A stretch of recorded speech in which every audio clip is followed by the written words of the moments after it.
All right. Posting up on Twitter. Boss page. Chris, what's going on, yo? Florian, what's going on, man? How are you? Give me just 1 second. I see my mic levels going, so my mic should be good. Oh, I don't think my camera's on. Let me get that turned on. And hey, camera's working. 1 second, 1 second. I'm feeling a little hot. Let me get my fan on. There we go. My fan's on. Dustin, Damas, what's going on? How are we doing this fine? I can't complain. Funeral's finally over. It went all right. Time to get back to regular life. 1 second, let me, even though I'm not particularly photogenic regardless, but still, let's get another little bit more light on it. There we go. All right. Princess, what's going on? How are you doing?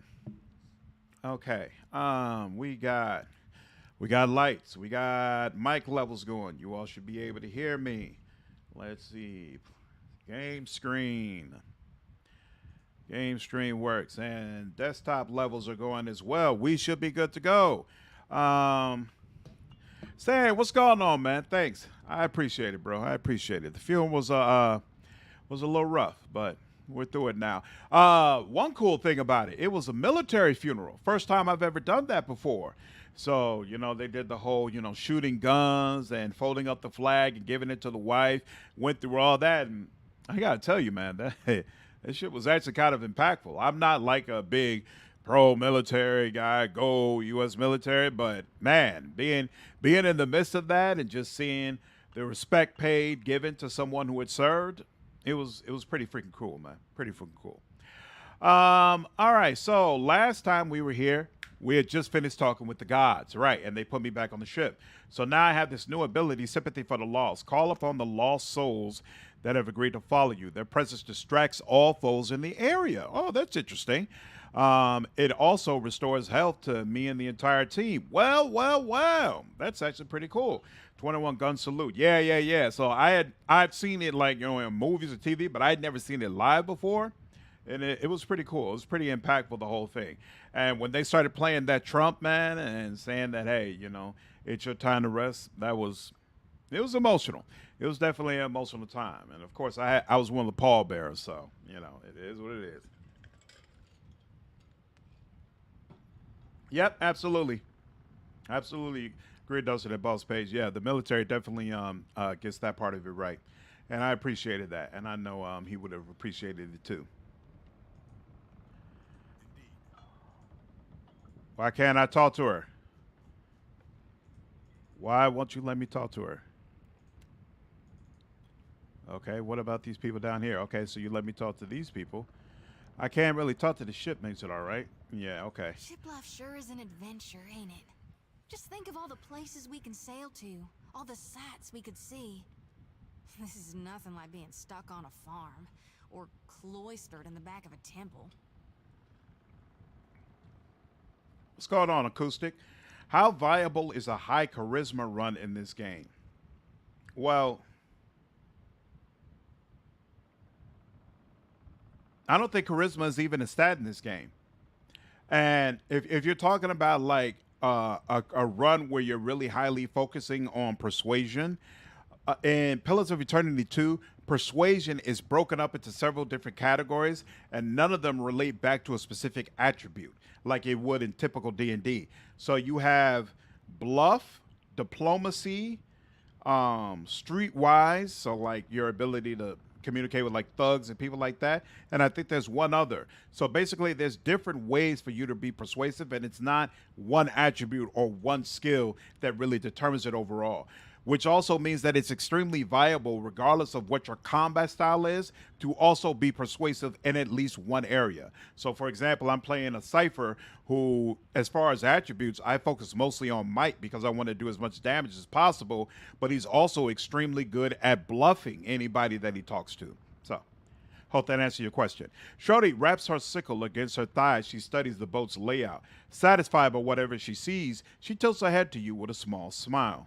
Tell me what's on your mind? Yeah, I agree, Chris. I like that Streetwise as an option. How are you feeling? Have you suffered any recent nightmares? They're there in my head when I sleep. And sometimes can taste him on the back of my tongue like a smear of grit. Happens when I take in a particularly volatile soul. Don't worry. We'll figure something out. Will we? Ought we? I just don't know. Pinching the bridge of her nose with dirty fingers, Shodi sighs. I trust you, Watcher. I swear I do. I worry sometimes about what's gonna happen to me. But, well, it's not like I can turn my back on my duty to my god, even if it kills me. That's all for now. Sure thing, Watcher. Pillars of Eternity is great like that. I absolutely agree. Wait, oh, that's how I get back upstairs. Okay, cool. Edder, what's going on, man? I got time. How do you like Deadfire? The air is different. Especially compared to Gilded Vale, where there's more livestock than shovels. Sounds different, too. You wake up to all those bird calls, it really does sound like they're making music. If the birds woke you in Gilded Vale, it was usually a couple crows making the most horrible mating noises you ever heard. Strange thing is, I still get this feeling in me, like I wish I was home. Let's get moving. All right. Thank you again for maintaining my story in front of Vanessa and the others. He gives you a grateful smile that fades almost as quickly as it appears. I didn't enjoy deceiving them, but it seemed simpler than the alternative. Are you still thinking about Vanessa? I realized there could be nothing between us. But it was nice to have a friend all the same. I thought we were friends. You stood with me through more than anyone I've ever known. He claps his hands together, working his fingers into a tight knot. But a lot has happened over the last 5 years. So tell me. After we parted, I set out to destroy the Leaden Key. It's controlled us for too long. I wanted to free Kith from it. Kith. The word Kith is used to describe the dominant civilized races of yore, including humans, Amua, dwarves, elves, Orlans, and godlike. I apologize, because we had that long brace after the, second episode or whatever, or in the middle of the second episode. It's hard for me to remember which one of these we've already read through. So I might be reading some of them more than once. My apologies. So for 5 years, I've been tracking down Leaden Key circles. Searching for the places where they operate in secret. He knits his brows. What's this for? Oh, worldly. Awesome. So I don't know if, I don't think I called this out specifically, but you might have already noticed that sometimes when party members speak, they'll do so in a way that improves their reputation among other party members. So, for example, in this situation, Alal talks about how he's been searching around to different places, which means he's definitely been doing some traveling. Shodi likes people who are worldly and who understand things about different areas. And so this perks up her interest and makes her think more of Alal. So, of course, some party members do not mesh well together, and it might be more difficult to get them to work together properly. Trying to undo them. Those two characters are voiced by the same guy. Eder and Aloth are both voiced by Matthew Mercer. Really? Matthew Mercer does Aloth? I didn't know that. That's pretty cool. Wow. I like the inter-party system here. It adds a level of realism that's not normally there. Not everyone likes each other, and others do. Absolutely. Absolutely. And I like also that it's not across the board. So, like, actually, a couple of dialogues ago, Shodi didn't like something that Olive said when he talked about deceiving the scientist, because she doesn't appreciate skullduggery. She wants people to be honest and straight up. So it's not like across the board, I dislike Olive because I just dislike everything he said. Each character has their own principles and places where they stand. And so regardless of who's speaking, they stand on those principles, and it impacts how they feel about you. That system is absolutely fantastic. I really feel like they should have expanded on it more in the game, because I don't feel like it goes as deep as like Baldur's Gate 2 goes, where people can absolutely come to blows because they hate each other so much, and sometimes there's just nothing you can do about it. I don't think it gets to that level in this game, but it's still really, really cool to see.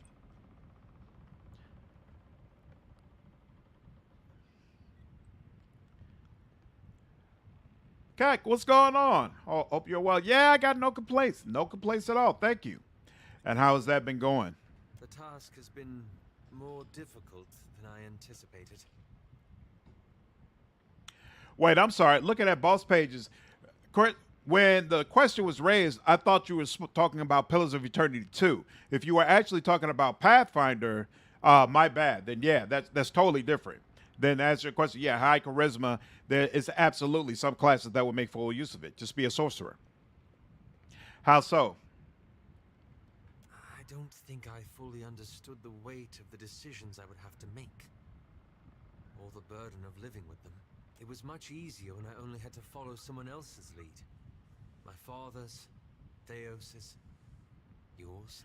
He glances at you out of the corner of his eye. What do you mean? After we defeated Theos, I thought the hard part of undoing his work would be tracking down the Leaden Key's members and operations.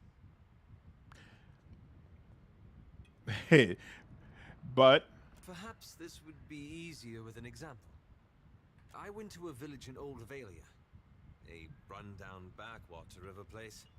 Threed, what's going on, man? How are you? BG2 is legendary for that aspect. Yeah, I don't get it, man. So many people have commented on how much they have enjoyed that aspect of the Baldur's Gate 2. I have not seen that repeated in any other role-playing game of nearly as effectively. And a lot of times they just don't try at all. Like the closest thing was maybe Dragon Age 2, because in Dragon Age 2, you could have positive reputation, but then you could have negative reputation, but the negative reputation was like rivals. So it wasn't that you all outright hated each other. I mean, you all strongly disliked each other, but also there was that mutual respect. And so you could become like really ultimate rivals against a person. But even that system wasn't well done. Like it just didn't work the way that it should have. And I don't understand how so many people can see how much folks enjoyed that, but still not decide to find a way to implement it into their own games. Will you be taking Pallegina in your party in this run as well? I don't think so. I haven't checked yet, but I think last time they were saying I could only have 4 party members. If I can only have 4 party members, then it would be Aloth, Shodi, Maya, and Eder. And Eder, of course. Yeah. No one has gone as far as Baldur's Gate 2 has, except maybe Dragon Age Origins and Mass Effect. Yeah. Finally managed to catch you live. I'm glad. Good to see you. Glad you're able to finally check it once. I like how they put the thought into it. I wonder if there's some special interactions you get if you micromanage what dialogues certain characters are present for. I'm sure you can. Hope Road Trader makes full use of that. The intolerance is legendary in 40K. Getting everyone to be happy will be the biggest challenge. Oh, absolutely. I think they're going to take full advantage of that. I'm actually releasing a video on the Road Trader companions that will detail. It won't specifically say this person doesn't like this person, but you can tell by the descriptions I provide the people who are just not going to get along together. Merkel, the NPC you meet later is the best NPC ever of all time. Along with Bodwin and Aloft's sister. All right, I'm looking forward to meeting him there. Oh yeah, that's definitely Mercer. This game probably has a ton of hidden dialogue. Oh yeah, there's no way to see everything on the first run. You would have to do it multiple times. Pallegina definitely wouldn't appreciate you sipping for Barat. Exactly. So she's getting left at home. It just is what it is. It is what it is. Aye, right home like it was. Speaking of Aloft's, better have. Aloft's expression shifts as Isilmir briefly emerges.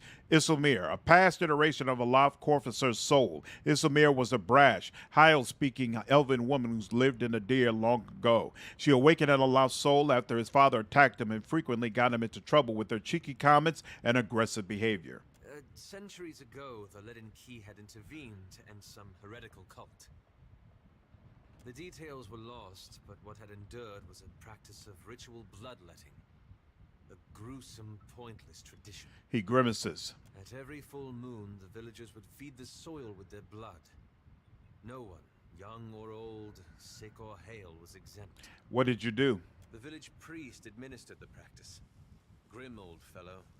Reminded me of Theos. He raises an eyebrow at you. Wicked el Bunbag, 'tis what the lad means. He was a tyrant. I was certain that if the villagers were free of his influence, they'd be free from the bloodletting too. So I arranged for him to have an accident. He gives you a sly look, and once again, Shodi is not pleased. Shodi runs her tongue over her teeth. That seems like one of Theos' dirty tricks. I'd expect you to act with honor. I did it for the right reasons. Not that this changed much. The old man died. and the villagers were terrified. They were convinced his death was an ill omen. They blamed it, and every other mishap that befell them, on their lack of faith. So they began bloodletting every week, turning on their neighbors for giving too little. There's a sidekick, which is like a companion, but without much of a story fleshed out. Still, what she says and how Seraphine interacts with her, that stays with a man. Oh, is she? I think I might vaguely remember. Okay, I'll be sure to pick her up. Hey, I'll be my house if you Moonlight. What's going on? Funeral was interesting. It's the first military funeral that I've been to. So they did the 21 gun salute and all that. It was pretty emotional. I was really impressed with how they handled it. His lips twist as if the words themselves have a bitter taste. Instead of a handful dying each year, a few perished every week. He's worked the edge of his sash into a tight knot. He clenches it between pale, rigid fingers. And now you feel responsible. Is that it? I had to do something, didn't I? He turns to you with wide, anguished eyes. He pauses again, untwisting the sash at his lap. Oh, hello, darling. Okay. Glad you're home safe.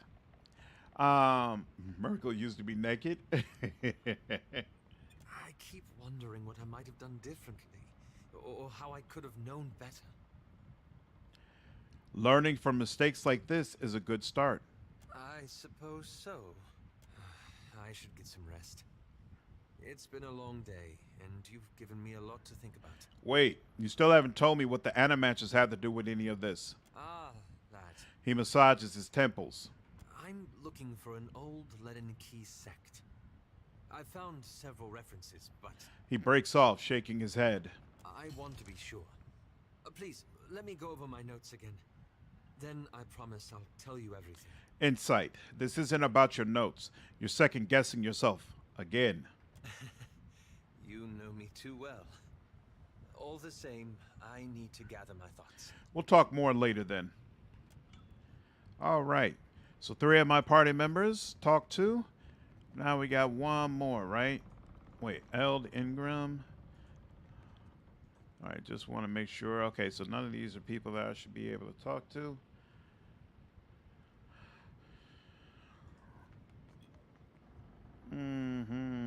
Oh.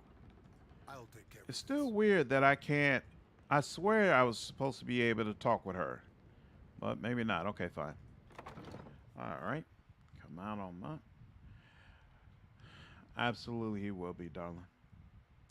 Does anyone think it would be interesting to add in new AI storytelling programs to RPGs in some way? They tend to go off the rails a lot, but that would be really interesting.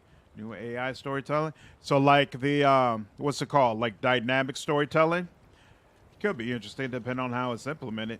I don't know. It's hard for me to comment. I don't feel like I've seen that done well yet. So it makes it hard for me to root for it. Did you enjoy Marvel Midnight Suns or just beat the final mission? Borak, what's going on, man?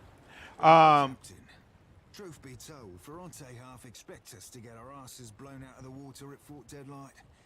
Fortunately for you, I have this bad habit of beating the odds. I did not finish Midnight Suns. I had about 5 or 6 instances where I finished a boss battle and then the game crashed while I was trying to do a save. And so I just decided, you know what? Let me go ahead and put this down and wait until like a Game of the Year edition comes out where it's fully patched and got a bunch of DLC. And then maybe I'll circle back around to it. But I decided it just wasn't worth it.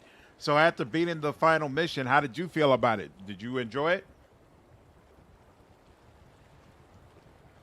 Of course, I do that by way of good old traditional chicanery. And the most important part of any Hornswoggle? Solid planning. Well, that and surviving. What can you tell me about Fort Deadlight? Valiant made originally. Piled them stones up a few centuries back, but gave it up when the fishmen wouldn't leave them be. Hard to defend against Wilder crawling up out of your crappers. Gwendolyn, what's going on? How are you, man? How are you? I can't complain at all. Thank you. Appreciate it. It's got weird technical issues, to be honest. Yeah, I wasn't a fan. Like, I can deal with just crashes, but there's no, oftentimes there's no autosave after a boss battle. And so I had 3 or 4 instances where I was doing like these crazy difficult fights, and then I would go to save, and the game would crash, and I would have to do at least part of that fight again. I'm good on that. There's no way. I'm not interested. I'm not interested. Oh, that stinks. I have been liking Midnight Suns. Oh, that's awesome, Ian. I hope you enjoy it. Let me know how you feel about it once you finish it. I'm interested. Dialogue is just the worst dialogue in the history of all time. It wasn't my favorite. I like some of the voice actors, though. Like Michael J. White as Blade. Perfect. Perfect. I really, really enjoyed hearing Blade whenever he talked. But yeah, the dialogue, it's not what's up. Captain Aldee's claimed it a few years back. Fucking filthy from bow to stern. She had her lads and lasses cleaning fish shit out of the floorboards for months. A couple of them thought it might be better sailing elsewhere and left in the night.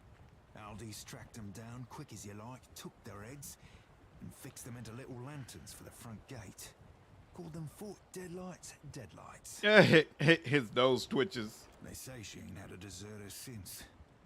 Tad cruel for my taste. But I admit to admiring the wordplay. Si, I enjoyed it, but I might have to put it down about 75% through if I didn't tell my buddy I would finish it. But it would be great with Firaxis at the helm. Interesting. So I agree with Cyan that I do want a sequel because I feel like the combat is fantastic. And I feel like Marvel can give them better dialogue writers. Like, I'm thinking more than likely they just wrote this nonsense themselves, and they needed to just get at one of the actual comic book writers to be like, look, bro, come on board and write the story for us. The story is not really our forte. And then if you compare that card gameplay and that system that they have with a great story and solid dialogue, I think it could be an incredible experience that I would thoroughly enjoy playing. So I want to see a sequel because actually, now that I think about it, I haven't played the series yet, but from what multiple people have told me, the series that XCOM, the series that they're famous for, the first one was just The second one was amazing, where they made multiple strides. And so a lot of people told me that when I go to the series, I should just go straight to the second one, and I shouldn't even bother with the first one. So I'm kind of wondering if Midnight Suns is the same thing. Maybe Firaxis is the type of developer, they need to get their feet wet first, but then once they get their feet wet, they can create a real masterpiece. Did you know anything about the force defenses? Funny thing about it being a fort means it ain't a boat. Means it don't have to worry about the way the cannons are storing honking big balls. Guns they got crowning that castle put a hole in your poop deck before you've sighted land. He sighs and scuffed his boot against the floor. I also like that aspect of it, that there's that random card drawing system. And so you can't sleepwalk your way through battles. You have to actually pay attention and know what each person does and know how to make the best use of your hand. So in a lot of those more technically tactical games where it's turn-based, just regular, by the time you're like 3/4 of the way, halfway through the game, you're sleepwalking through encounters because the ending is pretty much preordained. That's not the case in Midnight Suns at all. You can actually have your first couple of turns be fantastic and still end up having to re-roll a combat encounter because you screwed up everything. You're an incredible experience. Thank you, Moonlight. I appreciate it. Glad you enjoyed it. Who's your favorite actor to play so far?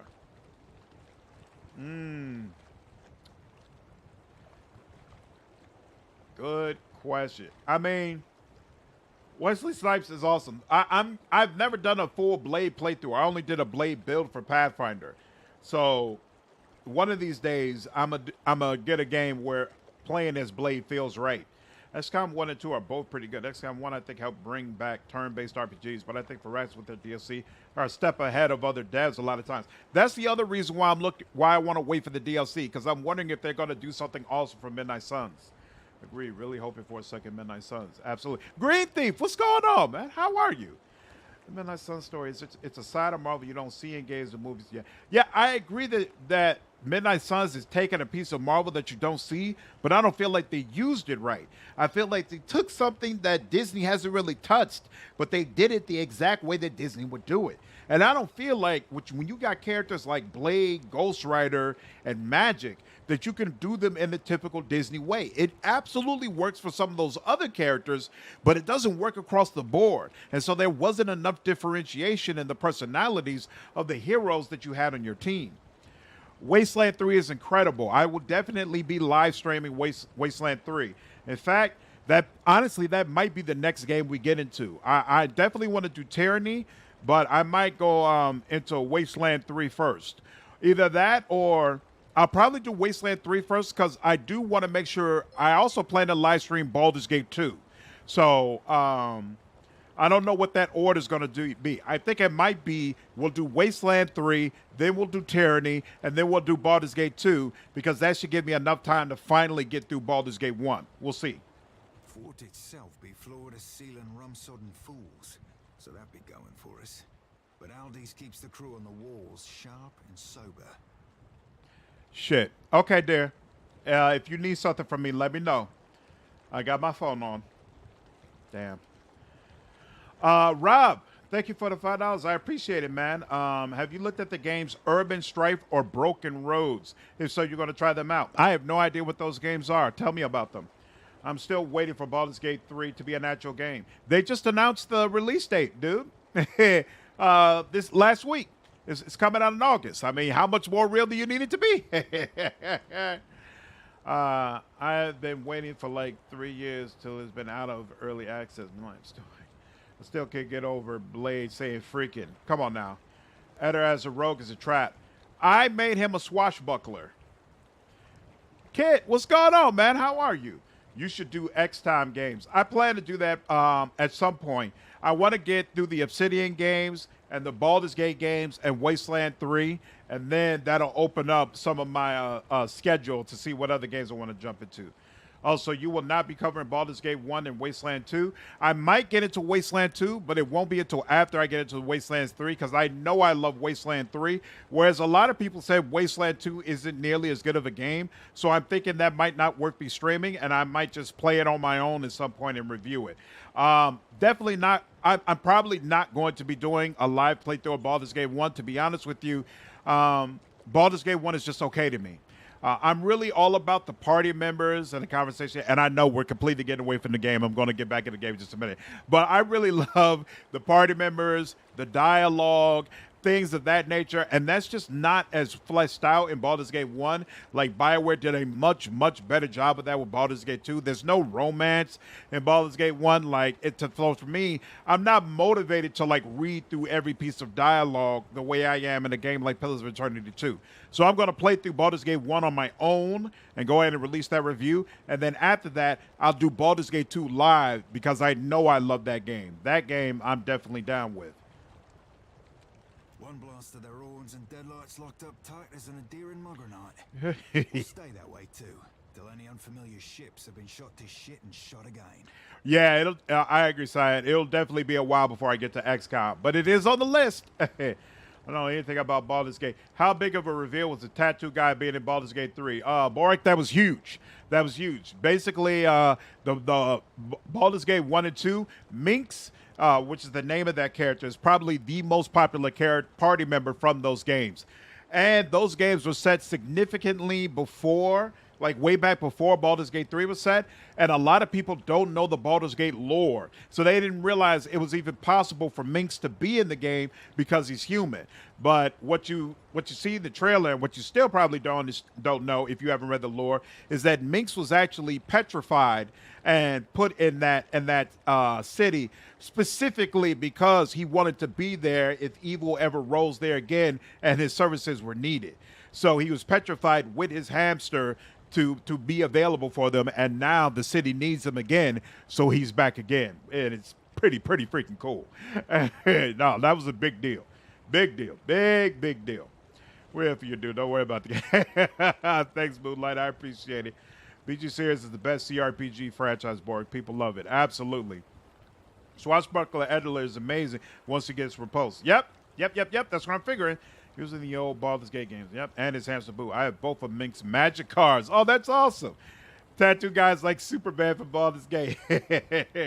But in terms of impact, yeah. He's just got a crazy, awesome, heroic type of personality. And he's got this hamster that walks around with him that's absolutely adorable. He's just an extremely well-written, memorable character. We will definitely be doing a full playthrough of Baldur's Gate 2 before Baldur's Gate 3 comes out. So you'll see why he's so awesome. Even if I'm playing something else and I haven't finished it yet, if we get to like 3 months before the game has to come out and I'm still haven't played Baldur's Gate 2, I'll just stop whatever playthrough I'm doing and we'll do Baldur's Gate 2. I absolutely want to get through that game beforehand.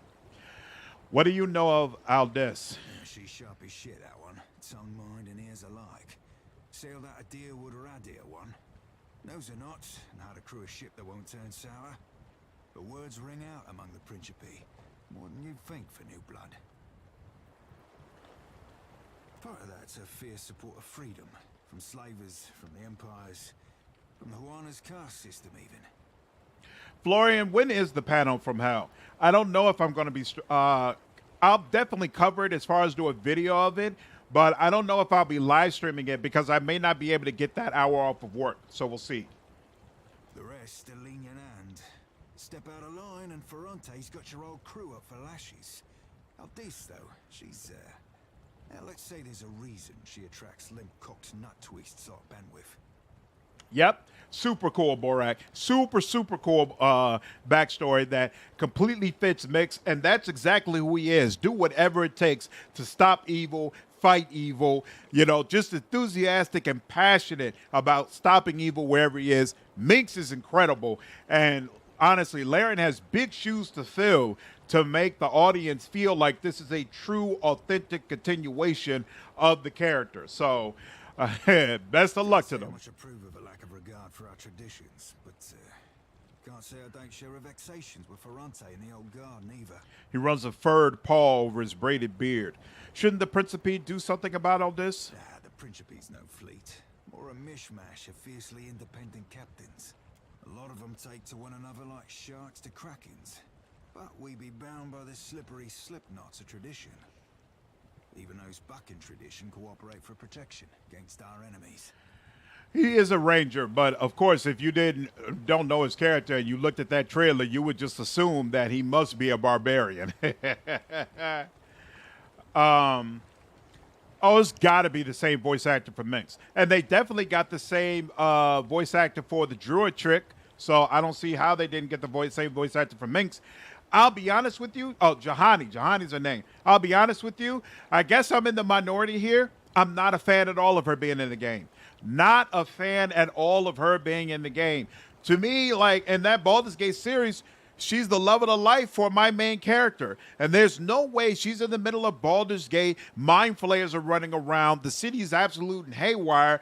And the freaking Lord of Murder doesn't come down and help her. Like, come on now. Are we serious? Like, I don't get it. I don't like it at all. I don't like it at all. Oh, it's going to be December 14th. 7. Oh, so wait. Here, 1 second. So what time is that Central Time? 12 p.m. So basically 12 to 1. I might be able to swing that.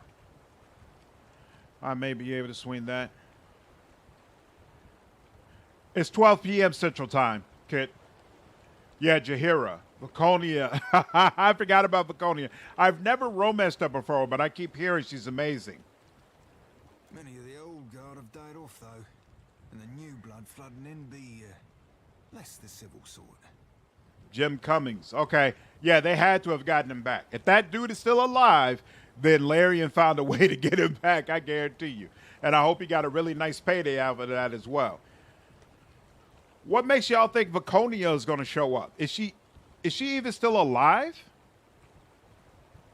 I forgot. Are the Drow immortal in the Baldur's Gate universe? Because if they're not immortal, then she's dead, bro. You mentioned you have contacts at the fort. Can we rely on their help? Oh, I did say contacts, didn't I?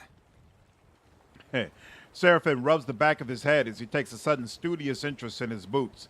I used to read my mom, and when we watched the D&D trailer for the movie coming out, he turned to me and was like, "That's a gelatinous cube." That's awesome. That lets you know you're doing a great parenting job.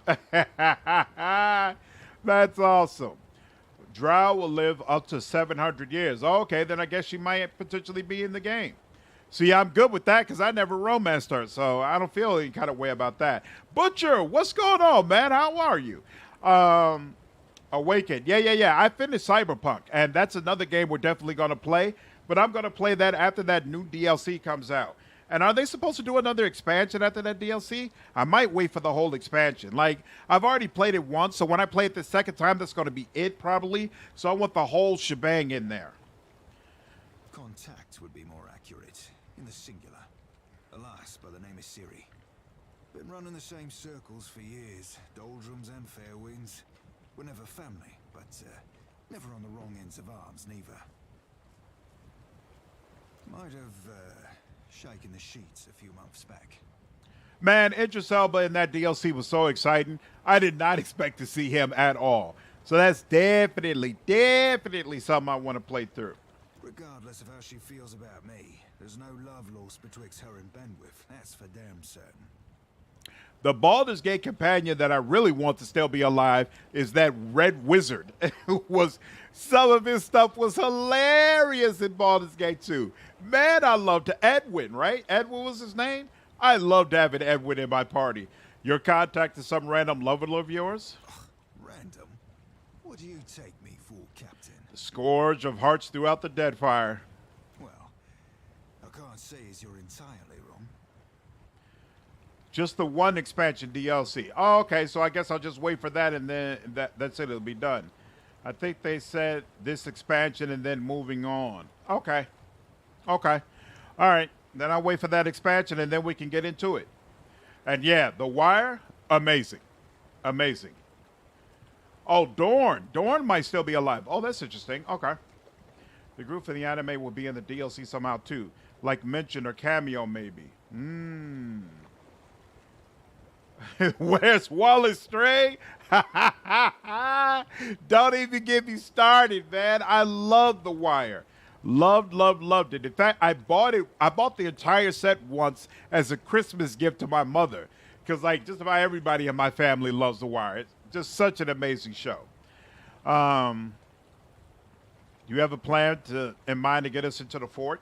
Oh, you be asking me for a plan. Frankly, I were curious to witness how the famed Watcher of Cad Nua would penetrate the impenetrable. Butcher, I do plan to do Edwin Hella Dead. He fought El Minister in Epilogue. No way he's alive. Ooh. Okay. All right.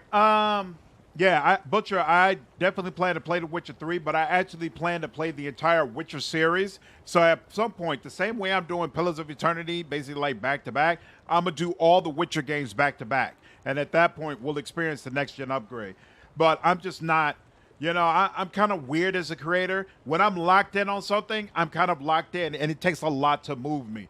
So I know right now what I probably should be streaming is the Rogue Trader, like alpha game and whatnot, but I don't want to. I'm locked in on Pillars of Eternity 2, Deadfire. That's what I want to do, so I'm sticking with it.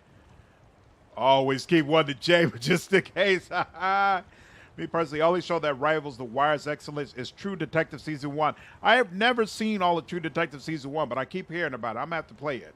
I finally played a Witcher game over the summer, Witcher 3 and the DLC. It was so good. Witcher 3 was amazing. Witcher 1 and 2 were amazing as well. But honestly, I think you enjoy Witcher 3 more if you have not played Witcher 1 and 2.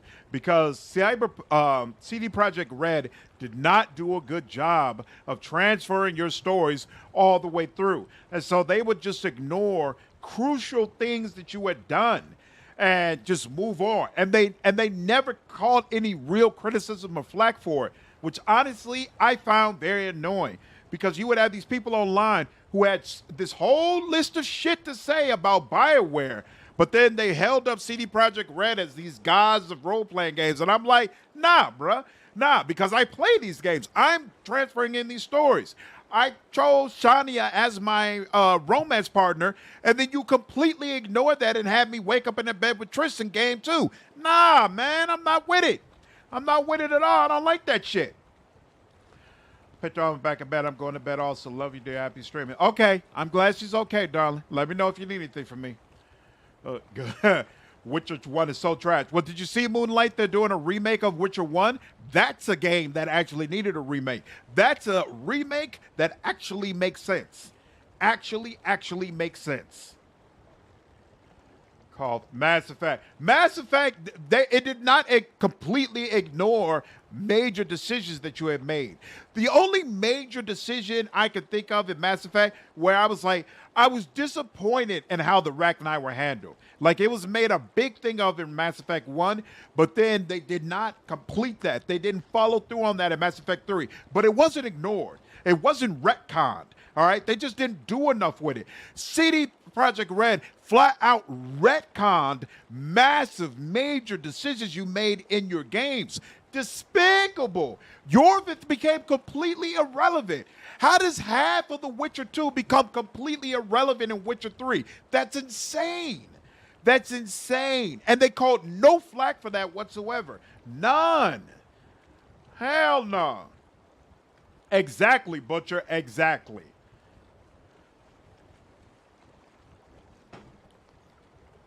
But since you asked, just give me a tick. Seraphim pauses to think. He strokes one of his beard braids.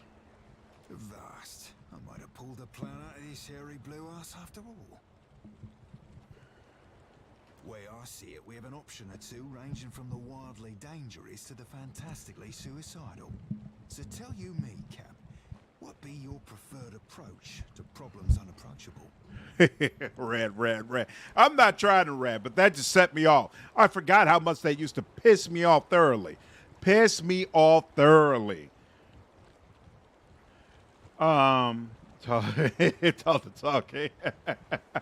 Sometimes I get annoyed with how often interest gets wheeled out like a marketing gimmick, but then I remember how good he was in The Wire, like Luther and Pacific Rim. Exactly, like he gets used a lot, but the dude, he's that guy. He is that guy. Absolutely. I loved Luther.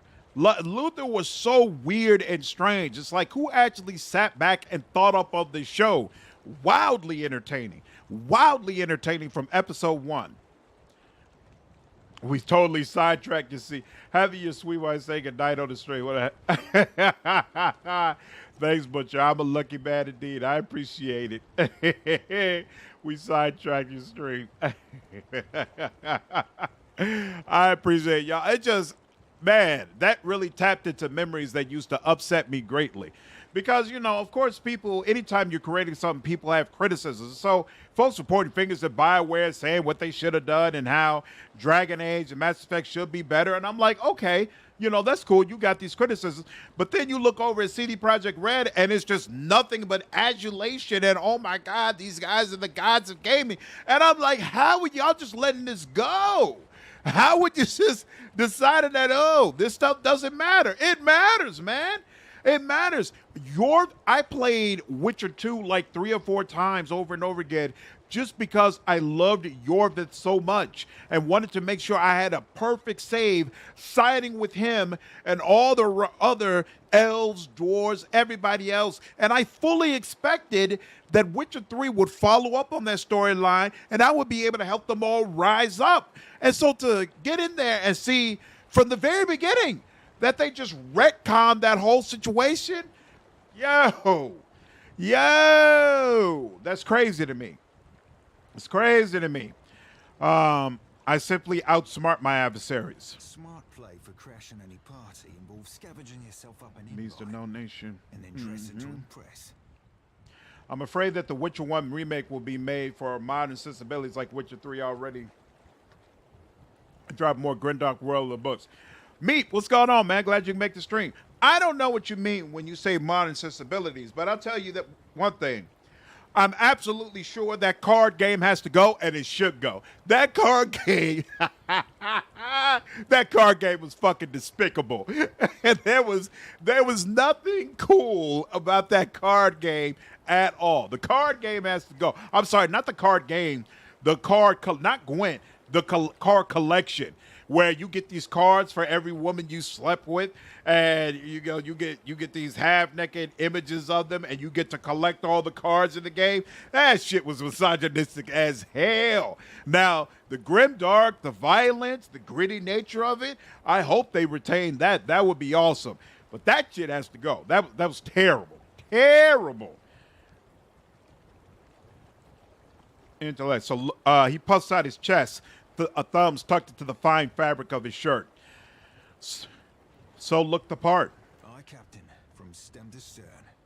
Looking the part in this case means hoisting colours identifying us as Principe. His left ear twitches. Don't have to tell you how dangerous such a bit of fabric can be if the wrong person catches you flying it.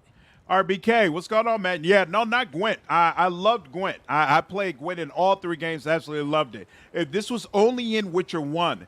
It was basically this card game where every woman that you slept with, you got a card with this half-naked photo of them or whatever. And it was basically like a way of collecting all of your sexual conquests. Absolutely awful. CDPR caught so much flack for that. I guarantee you they're going to pull that shit out, and they should. It was terrible. It was terrible. So if that is that what you mean by, like, you know, modern sensibilities, I agree with you. That probably is going to change, but I think it's changing for the better. Now, the other stuff, I feel like Witcher 1 is the darkest out of all 3 Witchers. And so I would want them to keep that. I think it has the darkest, grittiest feel to it in comparison with the other games. So I definitely want them to keep that. We'll see if that actually happens. I don't like Witcher because it forces me to play a man. You know, usually I also don't like games that force me into one person, but Geralt is awesome. What can I say? Geralt is fantastic, so I just roll with it. Usually I wouldn't like that, though. The card collection is taken from Japanese shoujo games. You're expected to do multiple playthroughs to romance all the different characters, and then you'd unlock naughty pictures of them all. Yeah, but them games are like always, they're like a step away from hentai. That's not what CDPR is going for. Their audience is a little more general. How hard could it be to purchase a flag? Well, Principe captains don't just give up their flags for a few coins. He scratches his rump, head cocked to one side. Nakataka's black market. If there be a Principe flag for sale, it'll be there. Mark it up and relocates every so often to avoid the Royal Guard. We'll just have to find wherever it currently be anchored. We have a plan. Let's get on with it. Aye, Captain. Looking forward to watching you work. He rubs his palms together. Not to be telling you your business, Cap, but if we don't say Later, okay. So he won't have any personal conversations until we get done with his quest, so that's fine. Horizon forced me to play a woman. It was still an awesome game. Yeah, I haven't gotten through Horizon, to be honest with you. I started it. Got like 30 minutes into it, but I think I felt like it wasn't optimized well for PC, and it made me stop playing it. But that's definitely a game that I wanted to go back to. I prefer real people, but to each their own. What do you mean, Florian? Well, a lot of those shows you are very much hentai. Exactly. Come on now. You know I know. I do greatly prefer character creation, though. That's true. I do as well. Absolutely. Uh-oh. Okay. I hope you're not looking for me. Hey, I'm not that far. We can make it. Oh, no. Oh, maybe I can do this? Oh, cool. Oh, you all said just bored, right? All right, we'll just bored. Only have the PC, so I have stayed away from spoilers and playthroughs on the second Horizon game. The first was right up my alley. Yep, I haven't played about it. Will Geralt's future model in the remake of The Witcher look like Henry Cavill? That'd be hilarious. Hilarious. Woo! Seraphin is getting lit up thoroughly. Good job, Shody. There we go.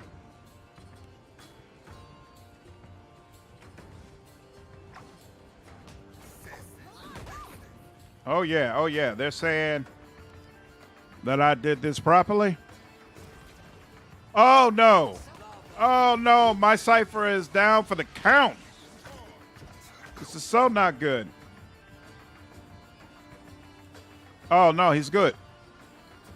Here.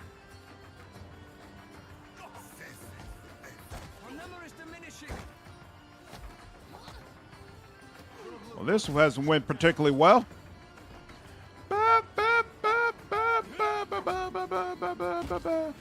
There we go.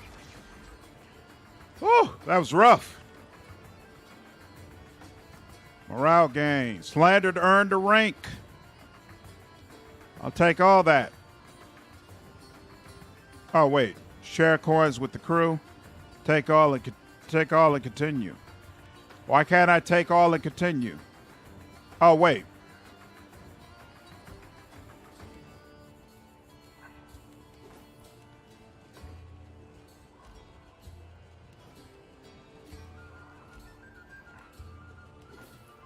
It won't let me take all the. Oh! Is it saying that these things I don't need because I'm You have to take it all. Left behind items will be lost.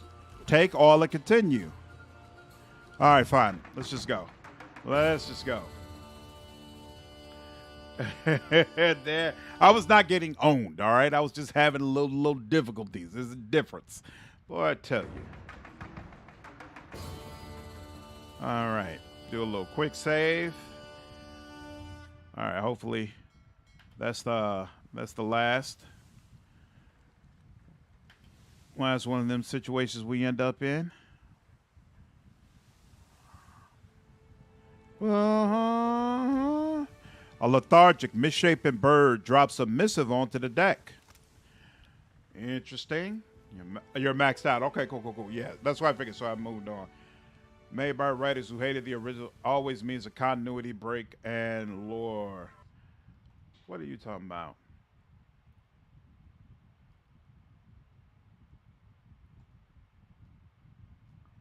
I'm not sure. I don't see the comment you're referencing. But yeah, consuming content from people who don't actually like the source material, never pleasant. Gary in the books is not as beautiful as the one in the series.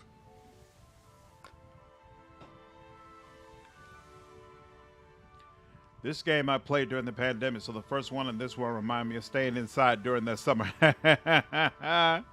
It's awesome. Lethargic, misshapen bird was my name in high school. It's ridiculous. To Slandered, captain of the Defiant. I know what you're thinking. I have too many lovable cats, dogs, pigs, birds, and pigs. Like you, I once thought I could take in stray pets, care for their needs, and shower each with equal affection.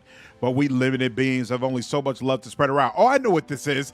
Unpleasant, unfair, unfortunate. That's why I took it upon myself to optimize affection and curtail my creature care. I bring you the Critter Cleaver. The Cleaver is a handy, ethics-free apparatus yanked from a genuine Ingwithan dig site and restored to glorious functionality. Simply slide your favorite feline down one end and let the Cleaver do its charm. The best is yet to come. See, the Cleaver remembers. Stick a white bird in there, it remembers. Purple pig, it remembers. It even remembers your pet's strengths, weaknesses, and favorite places to poop. Now, your furry friend isn't just going to slide out of the Cleaver's business end, same as it went inside. No, they come out different, better. Sometimes. That's where it gets fun.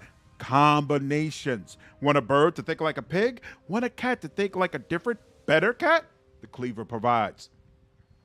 You'll be doing me a favor of epic proportions if you gave the Critter Cleaver a whirl. Once folks see you using it, everyone will want to turn. I've moved into the far wall of the dark cupboard, which is at Pariki's Overlook in Nekataka. You can find the Cleaver just due west of the Wooden Fella, a friend and fellow animal lover. P.S. I fixed the insert receptacle so that it no longer accepts Orleans and gave it a good scrubbing. You are welcome. Sick. Sick. No, don't kill the pet. It's horrible. I have moral concerns about the Critter Cleaver. Seabird, what's going on? How are you? Burn that letter. Y'all not feeling it? Come on. He's trying to hook us up. He's trying to hook us up. All right. Let's continue on. Oh, we're here. Look at that. All right. Bam. No longer accepts Orleans. What I just hear.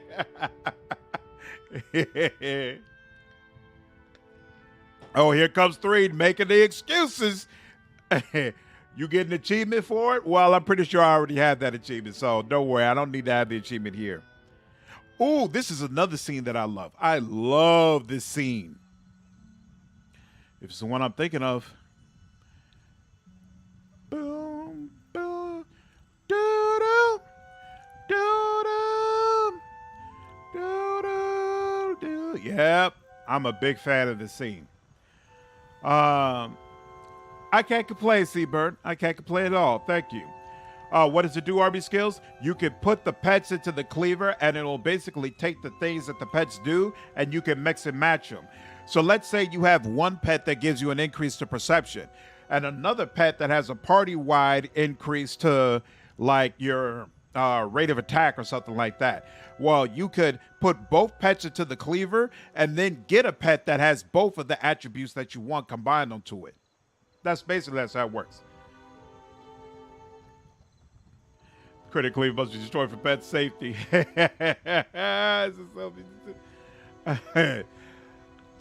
just that moment, you are something else. Yeah. As you walk down the dock, your approach is noted by a cadre of heavily armored Amua. Their leader briskly leads them to intercept you. Marseille, what's going on? Deadfire has been fantastic. I got no complaints at all. How are you? The harbor master examines your skin markings and looks you straight in the eye. She begins to dress you in Awana. Dona Auka, Kai. She pauses, looking past you at your ship in consternation. You're far from home, farmer. How did you make it all this way in your little boat? The Amua cranes her thick neck to look along the hull of your ship. Her expression conveys equal portions incredulity and pity. Why do we gotta be farmers just because we're from Deerwood? That's messed up, but mechanically that's awesome. Yep, agreed, Acoustic. I'll probably do it, but I'll do it off camera so y'all don't have to actually watch the little critters get chewed up. All right, I'm heading out. It was great to have you type with you live tonight instead of through YouTube comments. It was a pleasure for me as well as I had. Have an absolutely fantastic evening. Are you a farmer? Yeah, but you can't just assume. We got rabble rousers too. As her attention returns to you, the Amua's mood becomes more formal. I'm the harbor master, Kauha. I must ask your reason for docking in Nekataka. Ma'akus Oene. Don't worry, sister. Surely you can let me through. The harbor master's face twists in annoyance. She takes a half step closer to you. Akora May, Rika. No one gets through without good reason. Not even locals. Sorry, brother. Oof. Oof. You know, just catching up on World Cup now that there's only 4 games left. This year has been nuts. Yeah, I heard a lot of people's brackets aren't doing too well right now. So it's like that scene for Full Metal Alchemist. You can combine your best friend with your kid Kappa, basically. By the way, remember we had a discussion about how Avowed needs its own identity just to not copy Skyrim? I'm betting that new thing will be being a watcher. Ooh. I hadn't even considered that. But yeah, if we're actually a watcher in Avowed, that would be sick. That would be absolutely sick. That would at least give the feeling like it's some sort of sequel, even though it's actually a prequel. I hadn't even thought about that, but that would be amazing. That's messed up. Avowed better not just be a Skyrim clone. Yeah, we can hope. We'll see, though. The women and men behind the harbor master set their jaws and straighten their backs at their leader's words. Deep within you, you feel an uncomfortable roiling. You can't be certain if the sensation is physical or spiritual, but it immediately induces nausea and fills your ears with the sound of blood rushing through your head. Cutting through the din, you hear a familiar woman's voice speak. Each word comes slowly, falling with what seems like chiming of a small bell. Show them. Sick! Sick! Show them what you are. Sick. Oh man, the first time I played this game, that scene where she just cuts in, it's like you just feel I am something different. Gods are literally speaking to me and using me as a vessel to execute their will. The man, this scene was extremely effective for me because it didn't do it quite right there. But the first time I played it, that when she first cuts in with that show them, the music stops immediately. And it just starts with that do-do-do. Like, yo, you're on a whole different level. And they're about to find out. I'm a watcher and the herald of Barath. The whole Deadfire is in danger. Please let me pass. I've heard enough. There's no room for you in Nekataka Harbor. Get back on your ship and head back to open sea. The harbor master gestures toward your boat. The women and men behind her nod and murmur in agreement. The nausea continues to build inside you, blood pounding against your skull. Again, the woman's voice. Again, the chimes. I will help you. What's the matter with you? What are you doing? If you're trying to scare us with some cipher mischief, save the purple flames for the tribes of the Outer Islands. The roar in your head begins to abate. The ringing of the chime becomes clearer, rhythmic. 2 successive peals followed by a brief respite. You realize the chime is ringing in tandem with your heartbeat. You open your eyes. The harbor master is gesturing wildly, presumably to get your attention and yelling in your face, but you hear no words, only the ringing of the chime as your heart rate slows and slows and slows and slows. Now. Woo! What is this? The souls of the dead are literally at my command. You are beneath me. Woo! Sick. Sick. Got a ghost up my nose there. That's better. Leave it to a dare to make light of anything. That, insane. Just, I love it. Love that scene. Yeah, I don't talk to, I just open the portal in between and allow the souls flow in me. Yeah. Playing through this game as a priest of Barath was one of my favorite runs. Man, if I could be more disciplined about my conversation options, I'd probably be a priest.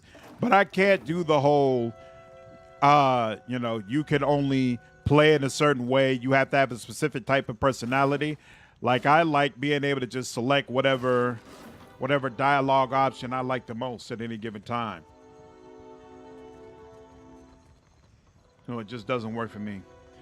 Badass. Yeah. Davy Jones. Absolutely. Absolutely. You know what? That's why you got messed up, Seraphin. Yeah. You was out there in front all by yourself. You shouldn't have been up there. You could be back here. You should be here. There we go. That's a formation I can get behind a little bit more.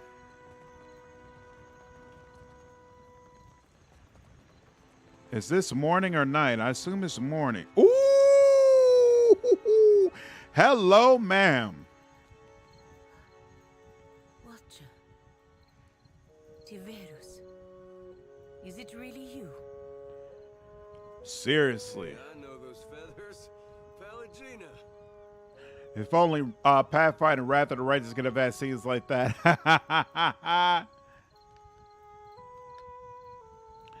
Wrath of the Righteous definitely has scenes where it makes you feel powerful. I don't know if it made you feel as epic as that soon as that did, but it definitely, as you get later on in the game, it definitely has some wonderful scenes. Wrath needed more scenes where it showed how powerful you are. Yeah, I felt like the cool thing about that is that it happens so upfront. Like, that could happen within your first 2 hours of playing the game. Whereas Wrath of the Righteous, I feel like it really makes you earn the scenes of power. I love the Bleak Walker paladins in theory, but in practice, I just made them look bad. You couldn't do it? It's been ages. But what's happened to your armor? She got the boot. You two know each other? I mean, I wouldn't be jealous if you did. Shorty's eyes flick back and forth between you and Pelagina. She bites at her bottom lip but says no more. Know this last Cap? Oh, weren't aware you favoured feathers. Pelagina's mouth hangs open in shock. Though her hair and feathers have the same immaculate grooming as when you last saw her, her breastplate's 5 suns have been carefully scratched off. She looks down at the armor and back up to you with a pained glance. I'm sure that even at Cadnua, you must have heard what happened when I returned to the Republics. I'm dead. I'm sorry things didn't work out for you. She glances away and gives an appreciative nod. You can see the muscles in her jaw clenching as the seconds pass. The Republic survived. That is the most important thing. And here the company's business seems to be getting on fine without my interference. Are you working for the Valiant Trading Company now? A pathetic laugh escapes her lips. She turns her gaze down, shaking her head. No. No company associated with the Dukes will employ me now. I get by working as a ship guard. At least I can be among my people, even if they look down on me. I had to be mean and ruthless every time to everyone. I'm only mortal. Yeah, I can't do it. I can't be that consistent. Even if I play an evil person, I'm not always evil. Like there's some evil decisions I just won't make. So having to play as a class where like the slightest dialogue mistake could mean that you lose all your power, I can't do it. It's too much. Pillars of Eternity 2 is fluid on your PC. I remember that on my configuration, some of the areas were less fluid than the others. I mean, you tell me, how's it look on your stream? Does it look okay? From my side, it's looking fine. But I got a beef a computer. Like I got that NVIDIA 3090 or whatever. I got that boy in here. So my computer's built to handle whatever comes. Right? It's a hero's journey. This game is the continuation of an already established hero. That's a fact. That's true. That's true. And it's not like Pillars of Eternity 1 made you feel epic early. Struggling with my war cry for Ogre, peace of the priest of the earth in Ayatollah. Just a cold glory to the unforgiving earth, or woe be upon the accursed. Glory to the unforgiving earth. Shorty went Slandered for a split second. What do you mean? Why? I know that name, Slandered. What is that from? Do we know how long ago Avowed takes place? It could be about the same soul as the Pillars of Eternity protagonist. Might even be about our original interactions with Theos. I don't remember how far back it goes, but I doubt it goes from before the time of Theos. Never go full Slandered. I got a potato. Who is she? I could use your help, Pelagina. I'm hunting down Aothas. Her eyebrows arch, the membranes of her eyes sliding out and back as the weight of your words hits her. I suppose I should not be surprised, considering all we went through. But no, I will not be coming with you, Watcher. No. I would be lucky if I wound up dead. Hey, no, it won't be like that. I promise. Kores, Watcher. Kores, a valiant farewell, literally a contraction of go with the gods. A mixture of sadness and anger flashes across her face. It is quickly replaced by her familiar, calm expression. She nods once, then turns to go. Smooth, Cap. Like barnacles. Shut up. She's playing hard to get. Don't worry, we'll get her. All right. Boom. I wish you could romance Pelagina in this game. Damn shame. If you have a frame, I can fit cloth to it without fuss. The tailor eyeballs your shoulder with, doing some mental calculation. Let me see what you have. Take your time. I'll give you space to browse. Slandered is person with romantic sexual attraction hidden behind an antagonistic front or something. Oh, got you. Thank you for the clarification. Shirley did that whole I'm not jealous while staring at you and Pelagina. That's a typical Oh, okay. Kamachi, thank you. I'm glad you've been enjoying the content. Glad you're able to make the stream as well. Grants Steeled and Darkness. During nighttime, this aura grants all nearby allies, excluding the wearer, a bonus to their stealth skill and resolve. How much is that? That's 1,000. And looks like cloak of deflection. +4 deflection. Yep, we'll take that. What's this? Try the clear cleavers. All right, stash. No. I'm gonna take a wild guess to say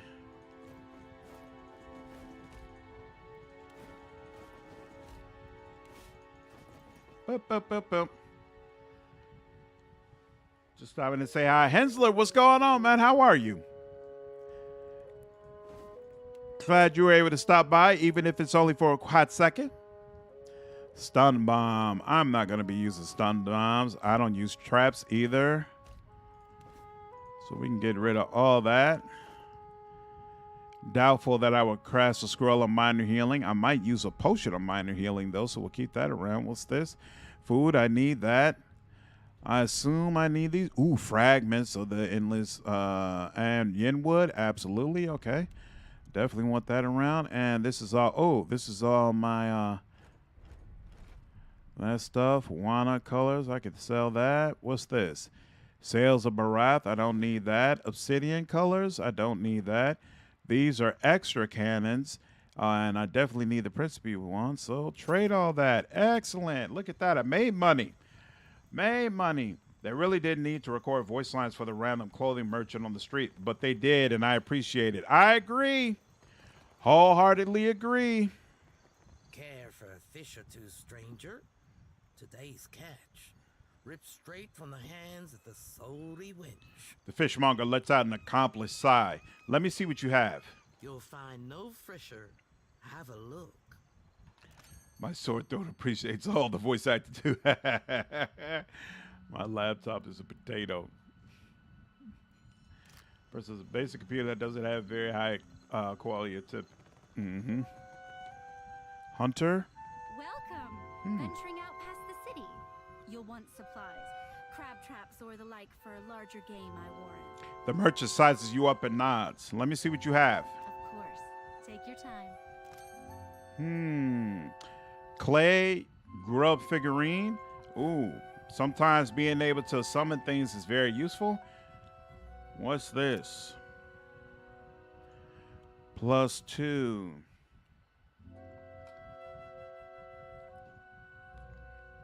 +2 athletics, +2 survival. Something tells me I'll pick this up from somewhere else at some point. Eder. Do you have anything that gives you deflection? This gives you... Oh, you've got a cloak of greater deflection. All right, well.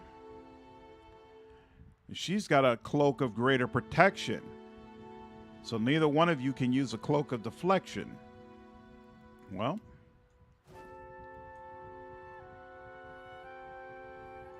And you just got a regular old cloak, so maybe we'll get a more official Barath cloak at some point.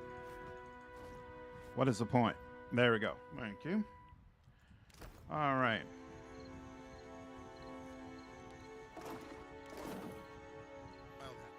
Amid the barrels and boxes are crates stamped with the symbol of the Royal Deadfire Company. Feed your computer some edibles.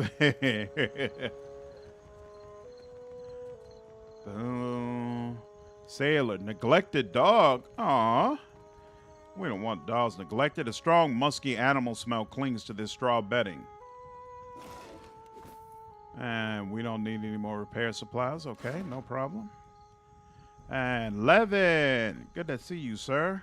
Dora must think I work for free. She does. Rightfully so. Because she can make you work for free. Until I came along, that is. Anything here? Anything here? No. All right. Be with you in just a... Almost had it. Damn your eyes. And the full dubbing in Pillars 2 really makes it more immersive. Absolutely. Hey, adopt the dog. Princess, why you got the angry face with that? I feel like you're trying to bully me into it. Don't make me throw this dog into the cleaver, all right? I just fireball everything in rap. Hey, it works. Take him straight to the cleaver. The sun-scarred dwarf gingerly picks at a splinter in his thumb, muttering. Yeah, He gives up with a frustrated grunt, shaking his head. Came in on the sloop? I can hammer your ship together if you're apt to pay me for it. Zamar bares his teeth and grinds them hard enough to sound over the noise of the clock. Having trouble with I'd having trouble with a client? Aye. Captain Redora hasn't paid me for her commissioned firepower. Zamar pulls at the end of his beard and winces. Don't worry, princess. I wouldn't do it. While I'm up to my nose in debt, the wild mare gobbles up her coin. And now, pirates are holding my feet to the fire over some sham of a deal. Zamar winces and tugs harder on his beard in self-administered punishment. If I don't get Redora's payment, I might as well start carving my swallow net. Swallow lint. Okay. Why haven't you settled your differences already? Because I've got a backlog of work through the next turning of the wheel. And I'm old, damn it. These hips won't carry me to the mayor and back without a fight. These hips? In other words, we need to go to the Wild Mare. Well, that's just fine and dandy. Mayor's a right popular place. There are worse favors I could ask. If someone bought Redora's commission, would that solve your money problems? But only once she fesses up that she doesn't have the coin. Sifting among his beard, Zamar finds a black hair and plucks it out. Call me a fool for holding out hope. She's an old client and a friend. What kind of deal are these pirates offering? One where I mend Principe ships and no others. Zamar pulls his hair back from his face with both hands, but it only returns to his tangled configuration. And here I'd have thought a shipwright would be eager for an exclusive contract. In particular, one with clients disposed towards getting their ships shot to shit and shot again. Folk like that come by coin easy, only to lose it all again. I'm not sinking my business on the say-so of a pack of puffed-up bilge rats.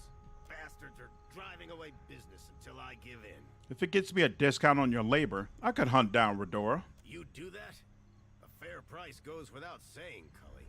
Zamar untangles his hand from his beard to link his thumb and forefinger with a wink. It all comes down to blasted pans and pyres in the end, doesn't it? Zamar spits toward the dock plings and glances back at the work still to be done. Farewell. All right, I'll find Redora. Sooner or later. I don't remember where she is, but I'm sure she's somewhere around here. All right. A tiefling druid. Really? You prefer druid? That's interesting. Who are you? God shepherds us all, traveler. Seek out his temple along the sacred stair, that thy path shall be made clear.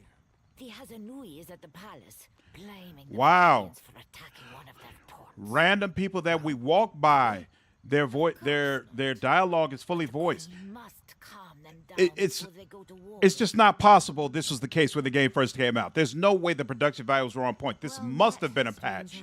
Must have been a patch. But isn't this district a fine place? The Wano woman stares off into the distance with a longing expression. Insight. Turn to see what she's looking at. She doesn't settle on any point of particular interest. Everything from the high buildings to the cobblestones is a subject of fascination. She notices your attention and turns her eyes to the ground. I am not one meant to venture far from the gullet. Until recently, I had a respectable job at the Luminous Bathhouse. The Gullet. Colloquially called the Gullet, the slums of Nekataka are home to both the Ruparu caste of the city of Zawana, as well as myriad colorful and unsavory figures. Built in a great chasm at the heart of Nekataka, it is where much of the city's refuse, literal and figurative, comes to rest. Cameron, what's going on, man? How are you? Glad you're able to join the stream. John, what's going on? Glad you're able to join the stream, man. I believe she's in the end. Oh, okay, cool. Thank you. Yeah, Slandered. Druid is my favorite class. Really? So is that across like D&D type games, or is it specifically in Pathfinder? Okay, I've been trying to make a good halfling wolf rider, and I wonder if you might know something about that given your love of wolves. So I'm trying Druid, Cavalier, and Hunter.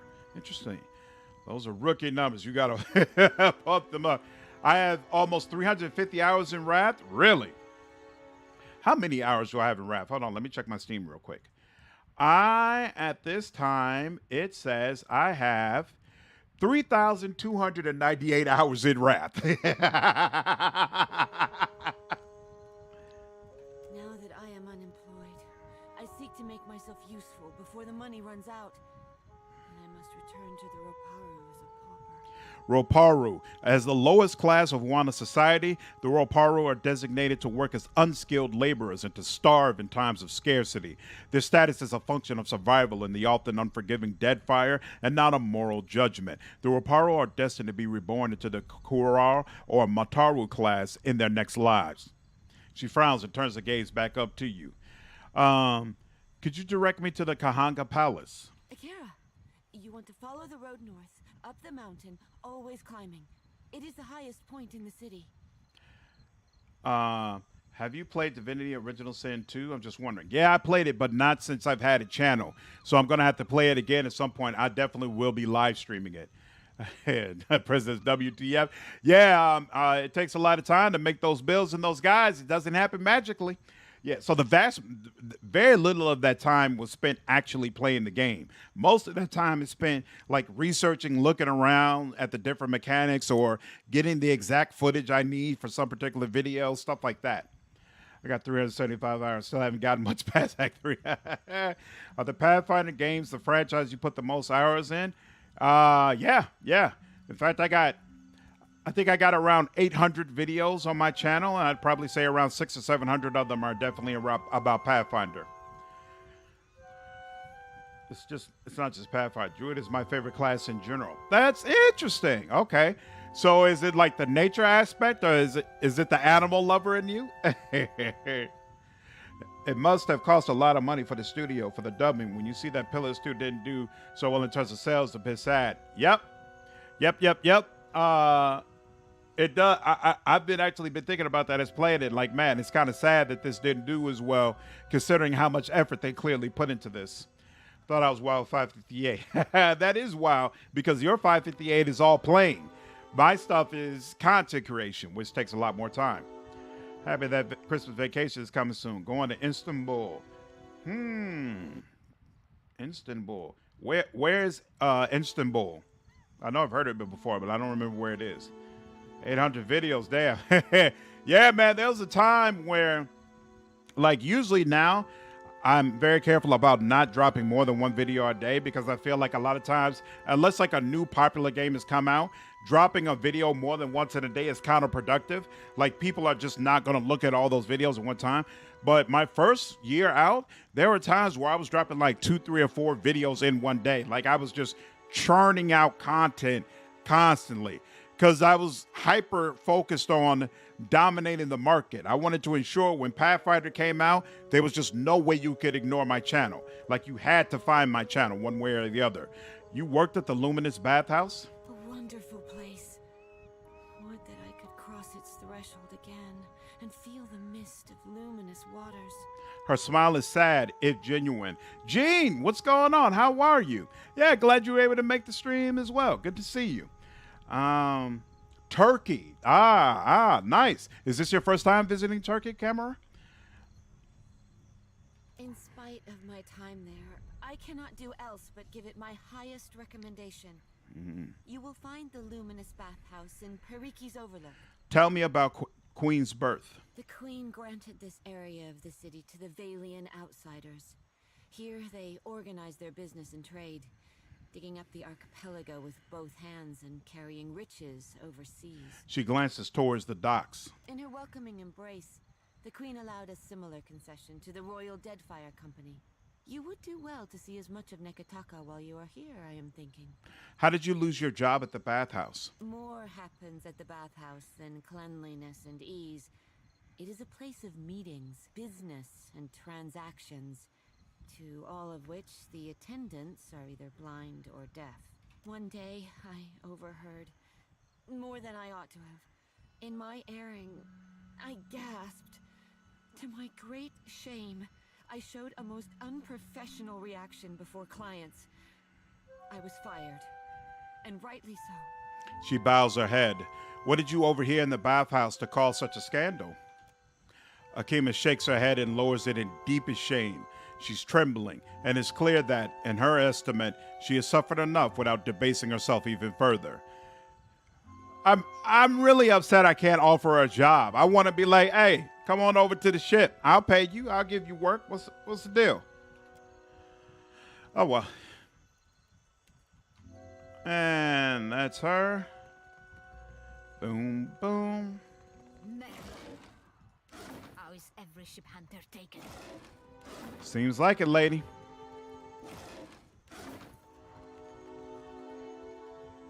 For a holiday, yes. I've been there in transit before. I'm going to meet up with the family. Can't I go to Russia these days? Absolutely, I understand.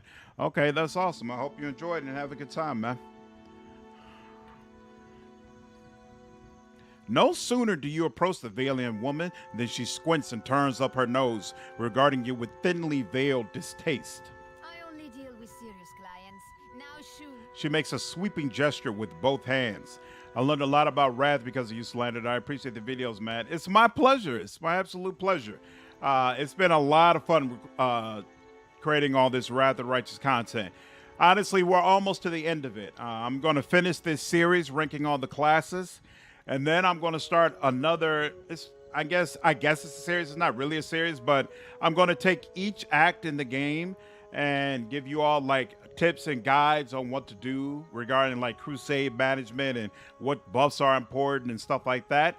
And then maybe I'll do like a full review of the game. I'll be honest, it feels kind of weird to review Pathfinder for some reason. I don't know why, but that's kind of like a mental hump where it's hard for me to really put a review together, but I might decide to try to just tough it out and put that out. But then once that's done, I'm probably going to be through with the game. There's a ton of other games that I want to be able to play and cover and do things with, and I just don't have the space for it right now because all of my time is tied up in Pathfinder. What sort of business are you in? Not the business of answering questions, Nazenale. I can't imagine there's a bathhouse on the ship. I mean, there's not a bathhouse, but there's certainly a need for the services people who work at the bathhouse provide.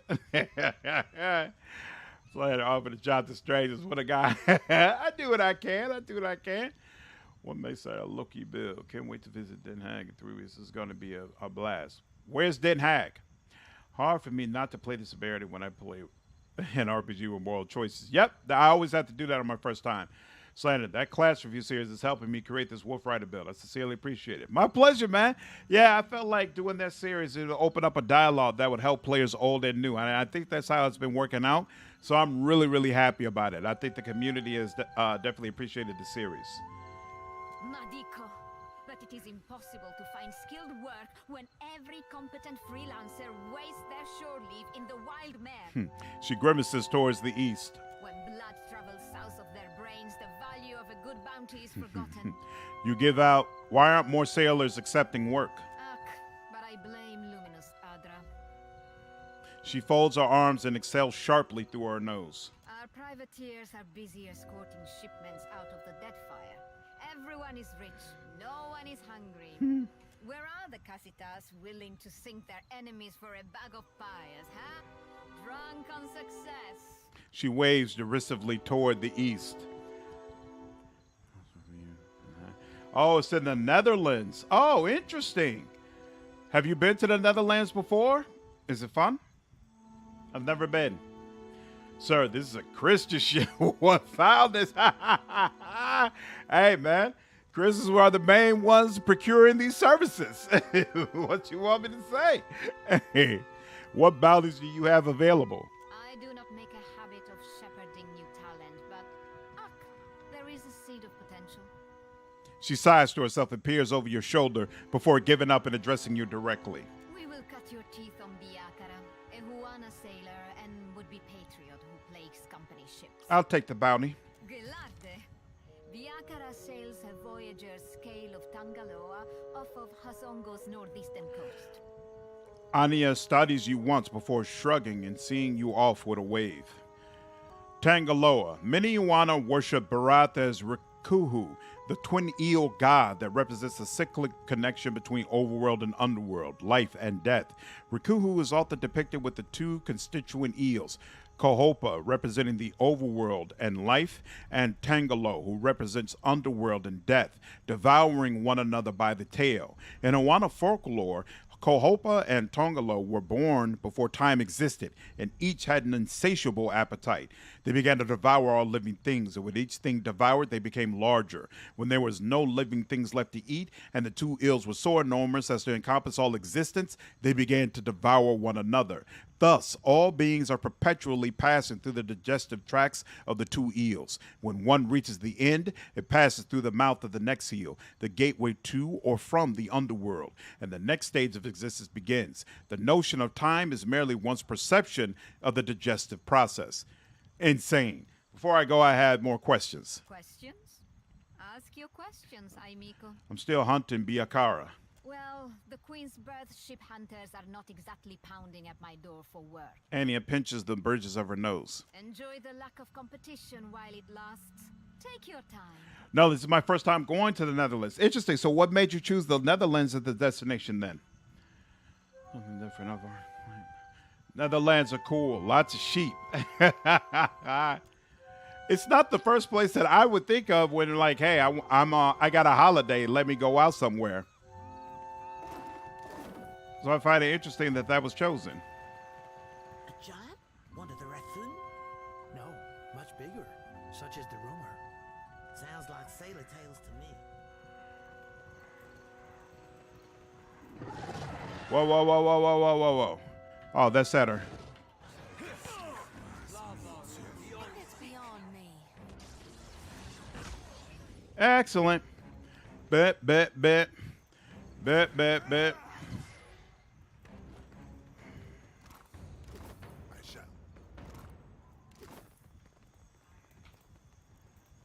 Well, that's one. Okay, that's taken care of. You'll see the country has some really beautiful places. I was convinced to go to the Netherlands because my friends told me it has wonderful food, nice cities, and beautiful women. Ah, going for the women. I see, I see. You won't find any cat leather around in my shop. Some of us hold ourselves to a higher standard. The merchant gestures for you to speak freely. Let me see what you have. Of course. Come take a look. Ooh, boots of stealth. Sandals. Oh, wait, and we might as well get the hammer and chisel. I don't know if we have nearly enough of that. Yeah, we'll take all that, in fact. Thank you so much. Nope, nothing there, okay.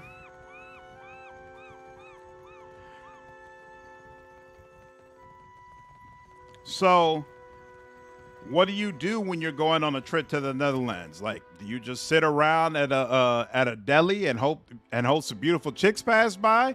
Do you go clubbing? Like, how does that work? Boots of the Stone, resistance to might, +1 resolve. Why does that look like it actually would help Eder more? But whatever. What shoes are Eder wearing? Boots of Speed. Oh yeah, he's definitely keeping those.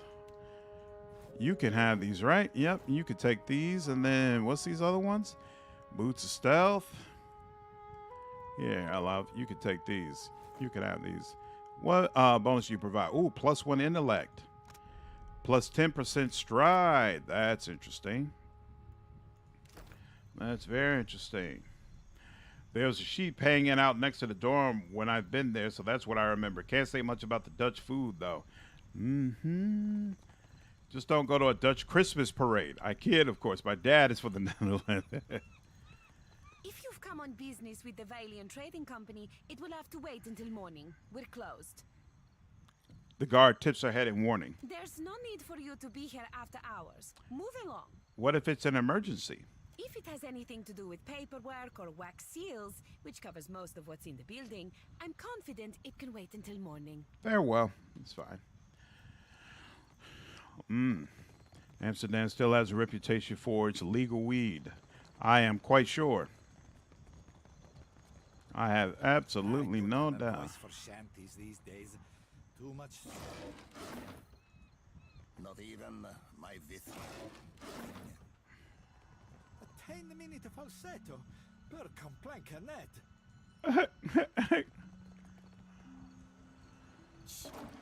Keep your voices down, my cullies. Boom.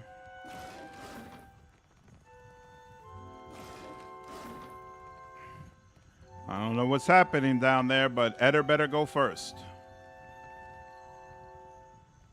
You want something? Okay.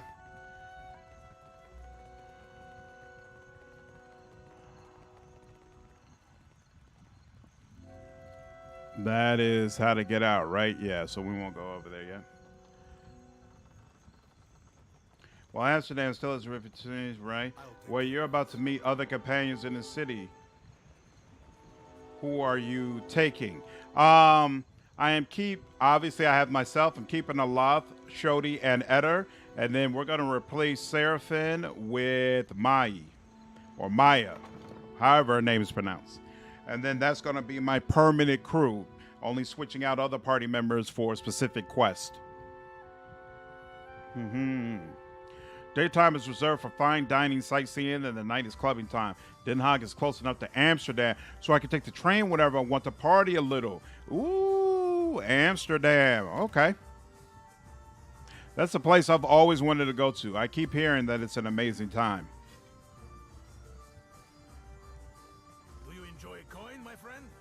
Can you lift a sword? My one solace from the tedious bureaucracy. Ado, my friend. I knew our paths would cross eventually. A Valiant shouts over the den of the wild mare to get your attention, turning a great many heads to study your exchange.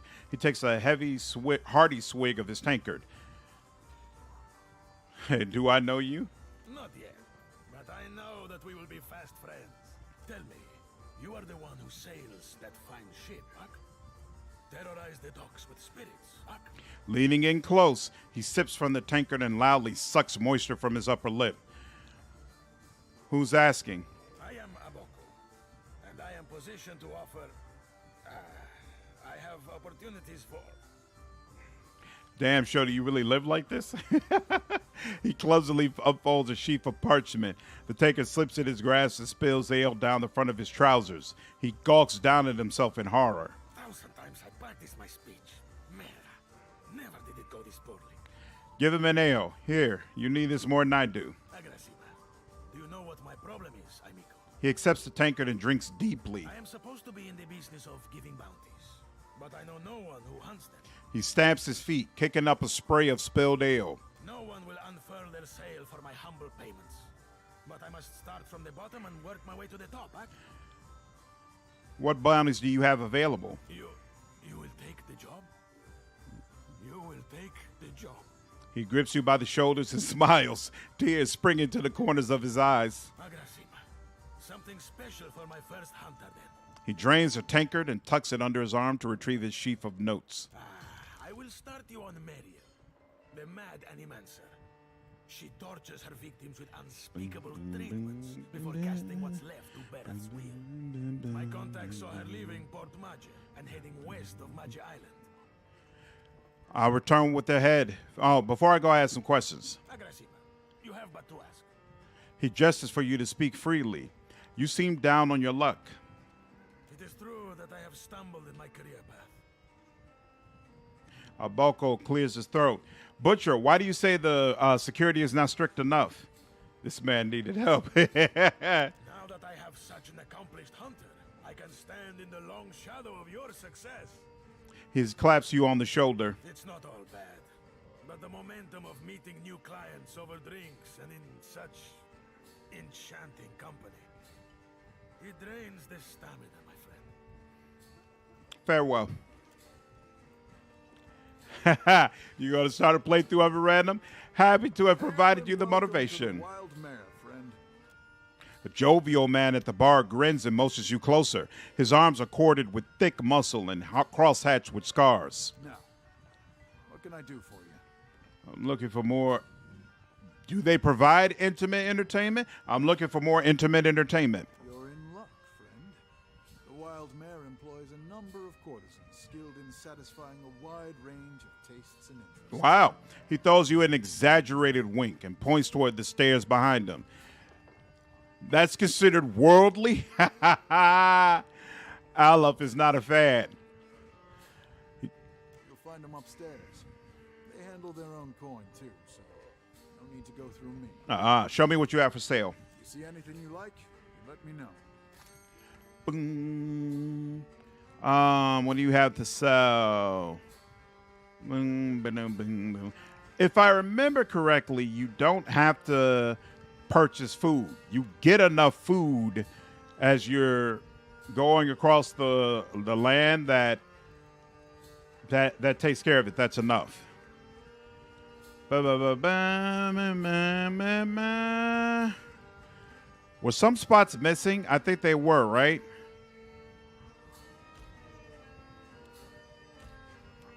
Let's hire the rest of these just to make sure we don't have any missing spots whatsoever. All right. And last one, +1 cast for level 1 spells, +1 to all skills. Why not? Rest. I know, right? I'm supposed to be bumping up my rap numbers, but now I feel the urge to play this game. And this is the point. Get more people playing more CRPGs. Absolutely. Private Dance? Good Lord. That's the name of the buff it applies? All right, it is what it is. Redora, here you are, darling. You say I cannot down the rest? Watch me, Miko. A Valiant sailor raises her tankard and arches her back to invite a torrent of ale down her expectant mouth. Holding this pose with nothing to show for it, she taps the tankard's base and furrows her brows in apparent emptiness. Her companion shakes his head and focuses his attention elsewhere. Madiko, it is no wonder I thirst. As she wipes her mouth with the back of her hand, her eyes widen and meet yours. Olive will remember this. Hilarious. Oh, I not both. You got a mumble when you say it. I'm looking for more intimate entertainment. I'll keep it in mind, Seabird. You get sick of hitting tab all the time. There's an option to make it a toggle in this game. Oh, that's interesting. I'll keep that in mind. But I think it will be annoying seeing the names up at all times. More people playing more CRPGs in general, but also Pillars of Eternity 2 specifically deserves far more players. I absolutely agree. What is more memorable? Rememberable. I love will remember this. Or thanks, Lan. You're awesome, Lan. Oof. Thanks, Lan. You're so awesome, Lan. Come on now. Why do you stare? Well, first, get 12 copy. Your next grog is on me, because you're in bad shape, lady. Even in the oasis, I am parched. She pockets the coins and glances past you at the bar. If you grant wishes, there is a vacancy on my ship. Redora's frown cracks to reveal a shy smile. Yet another reminder that not every seaworthy vessel be crewed up to the standards of the sorcerer. He shakes his head. As the captain of the Defiant, I'm already taken. Sientere, Freo. A veiling expression means I'm sorry. Redora inclines her head. Next time around the wheel, perhaps. You don't seem to be having as much fun as the rest of the clientele. The fun ran dry with the coin. You did not choose the shortest game, it must be said. Absolutely not, but Pillars of Eternity wasn't short either. I got through that, didn't I? I will definitely get through this. Lord willing, as long as he allows me to live. She manages a wan smile. When the dancers see more than an empty purse, I will be a content Randor. She sighs up at the stage. Zamar sent me to collect your debt. Merla, and he hired muscle. Redora takes a shaky step back. I am helpful, and am I not? I hated the talking she would do so much, but it felt so wrong to leave her at home. I'm like, she's my little sister, and she's out here all alone. I should be protecting her. She should be right next to me so I can make sure everything's okay. Sientere, but you are too late to collect. She holds out her palms and flinches at the blow that doesn't come. A gang in the northern alley stole every coin. I cannot hire a crew, much less repay Zamar. Redora slowly lowers her trembling hands. Oh! You know, speaking of Planescape Torment, I actually still do have a bunch of keys left over from that Isometric Steam game sale. So I still have Baldur's Gate 1 keys, Baldur's Gate 2 keys. I think I have one Pillars of Eternity 2 key. And I have Disco Elysium keys and Icewind Dale keys, if anybody's interested. I mean, Camellia is like... No. I am helpful, am I not?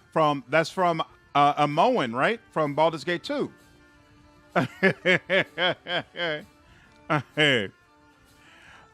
Rodora slowly lowers her trembling hands. Streetwise, Amara's having some pirate trouble. Could this game be connected? If they wanted Zamar to thirst for coin, it is possible. Bossos will regret it when I turn my cannons to their mast. Bossos is a Valiant term for the penis in a pejorative sense. Rodora raises her empty mug as the vow is struck. Those the cannons you be waiting for Zamar to cast you? Because I'll be seeing more holes in that plan than in any Principe mast's future or no. His green eyes pry at her from over crossed arms. Oh, you're right. That is Camellia. Amoan is hey ya and good on you to save the day. That's what I was thinking of. You're right.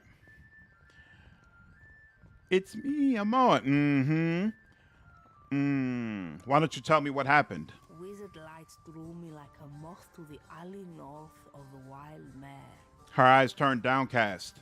The blow to the back of the head that followed, mare-light hurt. She touches a spot behind her ear and hisses. Then a wolf sat on my chest while a group of thugs went through my pockets. I forgot about that. These dudes have a huge wolf that travels around with them, and they sat the wolf on her freaking chest while they robbed her pockets. That's wild. That is wild. It growled like a thunderstorm and drooled on my uniform. Rodora pats a stain on her shoulder. I stumbled back here and traded all I had left for the comforts of the mare. Sounds like my quarrels with this gang. Farewell. When you got their leader, tell them Radora sent you. You're a queer fellow. She raises her mug and winks. I actually sounded yes, boy. I know it's you. I can see you.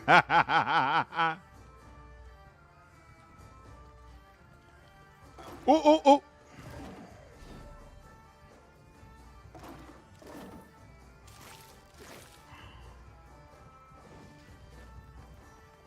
There we go. This is a pretty cool interaction if you're a raven with a ranger with a wolf. That's awesome. What? God dog it. What do you need? Come on now. Why are you here? You got no business being here. Go away, go away, go away. Oh my God, why? Are you serious? You're sitting down? All right. This is done for. This is just not going to happen. All right. It is what it is. Boom, boom, bam. A young woman lingers near the stage with a mug of ale clutched tight in her hands. Though she shows no interest in the dancers, the bags beneath her eyes speak to many long nights spent drinking in the tavern. She looks lazily about the room until her gaze alights on you with interest. Thief mode and gaze. For all the good it did. Have you seen an old elf hanging around here lately? Dressed as funny, probably drunker than an eel in a barrel of mead. No, can't say I have. Andros crushing void, I thought as much. She sighs heavily and pinches the bridge of her nose. Listen, the guy I'm looking for owes me a lot of money. 5,000 coppers. You help me find him, and I'll give you 20%. 20%? But I'll be the one doing all the work. Fine. Andros great sagging tits. Fine. You can have 40% and rights to whatever baubles Oswald has on him. I don't strap on my adventuring boots for less than half, lady. How about this? I give you 60% and we never discuss this again. She lets out a tremendous sigh. Deal. Haggling for the fun of it not keeping you busy enough? She winks. The man I'm looking for, Oswald, was especially fond of one of the courtesans upstairs, Analis. Maybe you can get more out of her than I can. She refuses to speak to me, the snippy little cur. Have you tried being nice? She wasn't receptive to my particular charms. Let's see you do better. Do what you're told, Kit. Maybe you can get more out of her than I can. She refuses to speak to me, the snippy little cur. I've got a few questions for you first. What do you want to know? Who are you? I was hoping you wouldn't ask me that. But hey, what the hell? She rakes an impatient hand through her dirty hair. I'm one of the countless minor nobles that litter the Deerwooden countryside. You know Admeth Hadret, hero of the War of Defiance? He's my great whatever.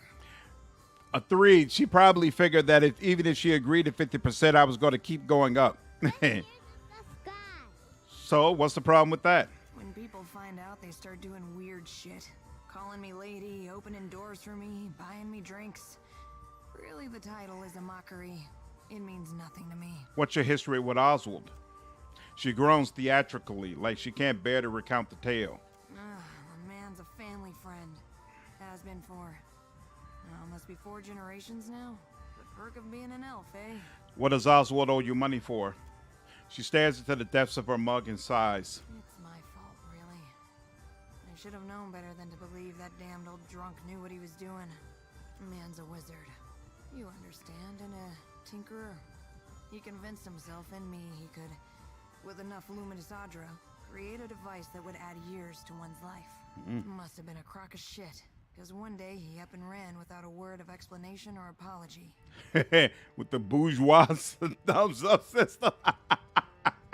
That's awesome. Yeah, she's a bad negotiator, Chris. It's good to know your weaknesses, though. She's like, look, just take it. I'm done. It just is what it is. It's like you can tell she's really bad at this. Absolutely. I knew him better than that. Leave.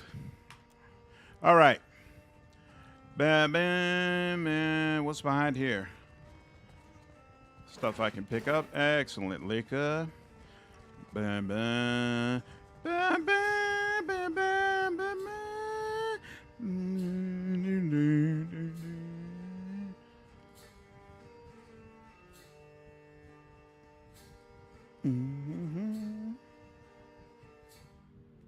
There we go. What's this? I can get this. Excellent. Let's see what we found. Ymir.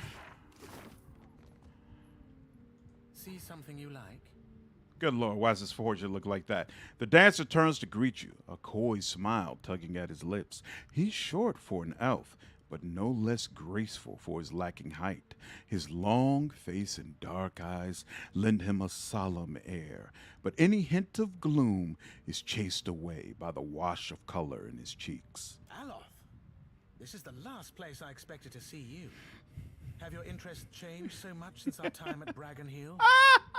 A grin lights up Ymir's face. He fidgets with his hair self-consciously, smoothing it down where it's been mussed. No, I still enjoy tile puzzles and deflecting personal questions. Anyway, what are you doing here? He looks away as though he's trying to ignore Ymir's eager gaze. The faint trace of a smile forms at his lips. Seraphin snickers quietly. Shodi lifts her chin in interest. I could ask the same of you. He laughs lightly, a hand over his mouth. I make my own hours, meet fascinating people, and the coin's nothing to sneer at. Better than stuffy old books and unflattering robes. He casts a critical eye over Alice's outfit. He opens his mouth to speak, but decides better of it. The last rites pitch document for Torment is still one of the funniest things I've ever read. I've never played Torment. One of these days, I'm definitely going to have to get into it. Maybe, hopefully, next year. It's terrible. Glad I caught J-Live. What's going on? I'm glad you caught the stream as well. Hope you're doing all right. Forget fragile elves, rock humping dwarves, worthless hobbits with them, the mind-numbing boredom of every RPG release. So, do you want to tell us, Olive? Introduce me to your handsome friend, Olive. This is Ymir, an old friend from my academy days. A pleasure to meet you. Oh, he's from the academy. It's good to see you again, Aloth. Anyway, I should get back to it. Be well. He smiles warmly at Olive, blush coloring the tips of his ears. It was lovely seeing you. He catches himself, looking panicked. Perhaps lovely is too strong a word. I meant pleasant. Perfectly agreeable. He looks at you, chagrined. I can see where I may have confused the poor fellow in our academy days. 'Twas a right fierce labour getting the lad to finger any flesh that were covering his spelly books. It's a mere growls. Did you enjoy the show? There's more to see, if you're interested.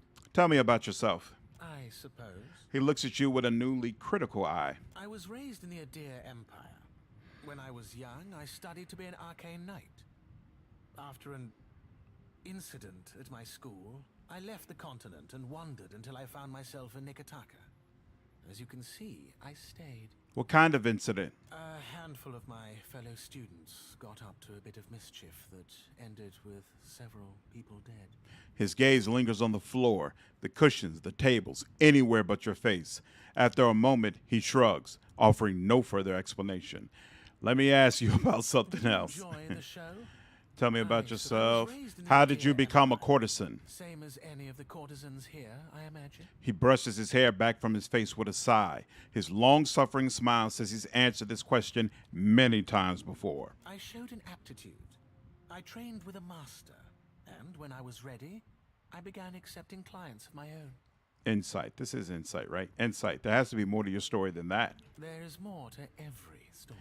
He cants his head to the side, inspecting you with narrowed eyes. But the rest of it belongs to me, and I don't care to share it. Never mind. Till later, then. Well, fine then. If you want to be so stingy with your info.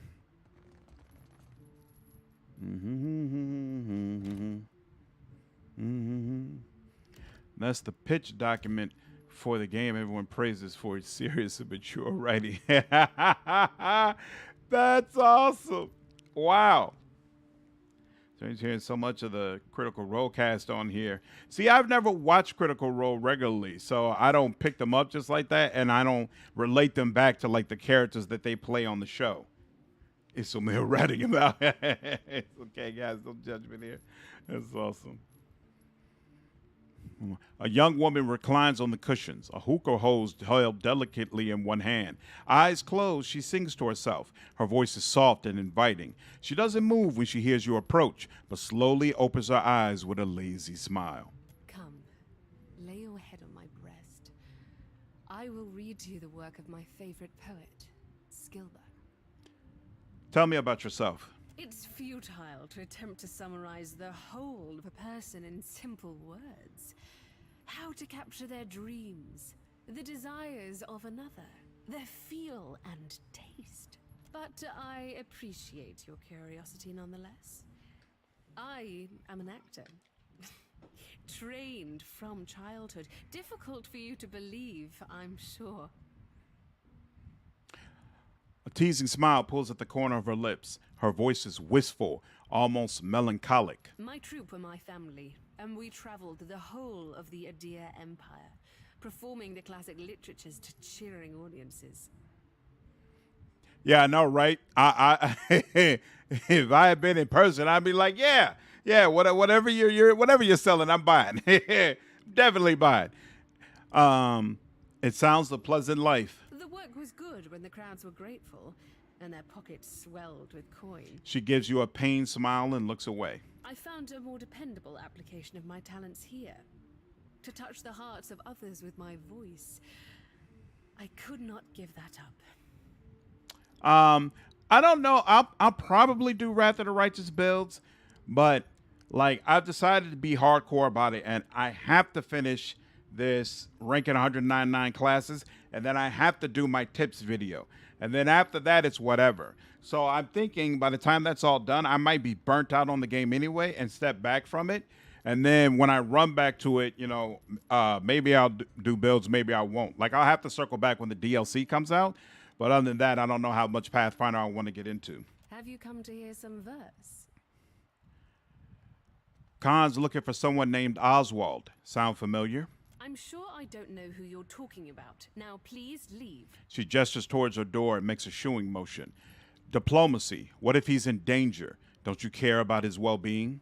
If I knew a man named Oswald, and if that man was in danger, I would still decline to be involved. Now, is there something else I can do for you? What's your problem with Khan? Oh, her.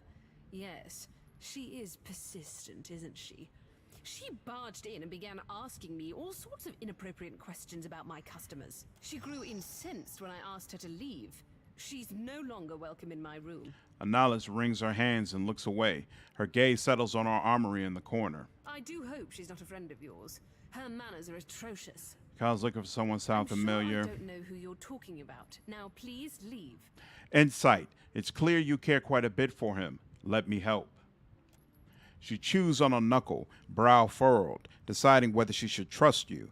Then she sighs heavily and gives you a sheepish smile. Oswald has visited oft of late. He's a sentimental old man, and he longs for the words of our homeland, Adir. I would often read the old epics to him in their original Eldadiran. Her eyes gain a distant, unfocused look, and a wistful smile spreads across her face. He's grown paranoid recently, however, always muttering about the shadows following him and other such nonsense. It was quite unnerving, frankly. He came to me in a panic a few days ago and shoved his journal into my hands. He told me he'd be back for it, but I've not seen hide nor hair of him since. I wonder, perhaps his journal would help you find him. Here, take this key. You'll find the journal in my armoire. Camera, I want someone to love me as much as you love Rance. I swear. Rebrand as Rance comes out on GOG. Become a Ranch lore channel. Good business advice, trust me. I can be trusted in these matters. Wow. Bruh, I am going to, you know what? I am making the commitment. I don't know when, but at some time next year, I will play at least one of the Rants games. I give you my word on this. If we get down to December and I still haven't done it, I will just force that bad boy on through. We might even have to live stream it so I can just get through that game and tell you, okay, bro, I have played at least one Rants game. Good Lord. When is it releasing on GOG? All right. Unlock. Journal. Give Oswald the journal. What's in here? Who are you? Ooh, a fire godlike woman polishes a pair of stocks, tending to them with the fondness of a mother for her favorite child. The room is dim, illuminated only by the glow of her steel-forged skin. Her eyes burn with the light of Mogren's fire. When she hears you enter, she shoots you a look of utter contempt. I will give you an experience you won't soon forget. Oh, to be told that by a woman who looks at you like you're disgusting? It actually might be kind of hot. Cameron's getting a cut for the desk. Come on now. We all know he's an investor. He's got to be. Got to be. Ruts Rants. Oh, why did you ask that? Why did you ask that, princess? Oh, my God. Now, I'd be shocked if Camera doesn't give you a whole paragraph. I almost typed ranch. Bob, what's going on, man? How are you? I don't know if I would live stream rants. YouTube might have some words. No, Camera's been showing me some channels that have done live playthroughs of rants, apparently. Tell me about yourself. I must assume the question beneath your question is how a fire godlike came to find herself in a place such as this. She leans back against a wall of chains. They clank and rattle, and she smiles at the sound. Wild. Perseverance. Being as I am, I have been forced to find it for myself. Now I teach it to others.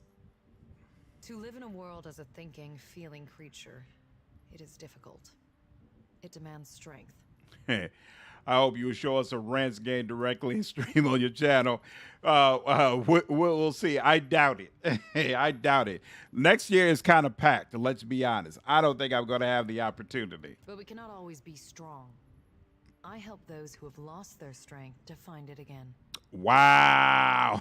By tying you up and beating the dog shit up out of you. Yo, look at this apparatus she got in the corner like Flayed Man from the Game of Thrones series. Woo! You take her services at your own risk. Never mind. Lordy, lordy, lordy. Mm-hmm.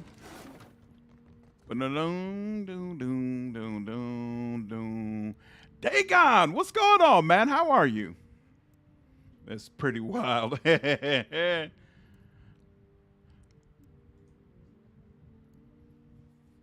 with Octavia from Kingmaker.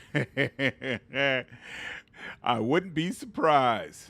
And Octavia was just a freak. Yeah, she wasn't a dominatrix. She was just an all-out freak about everything. A burly dwarven man hums a jaunty tune to himself as he fastidiously organizes his collection of scented oils. When he hears you enter the room, he greets you with a smile and a humongous outstretched hand. His grip is strong and sure. Come to seek ablutions for your sins? He slaps his knee with a bark of laughter. Get it?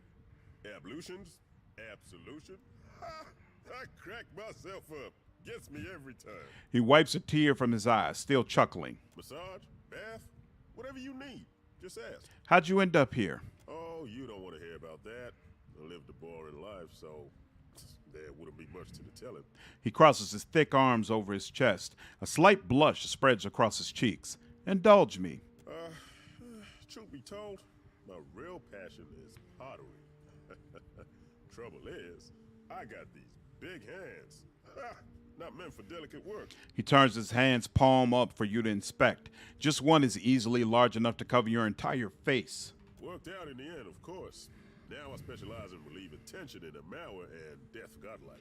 He nods to himself. Perception. You seem bored here.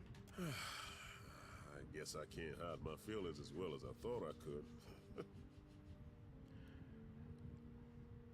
Pretty good. Found out Armor Core is coming out, and I might my first that guy from 40K, and he's an idiot. So good day. How are you? Things with you?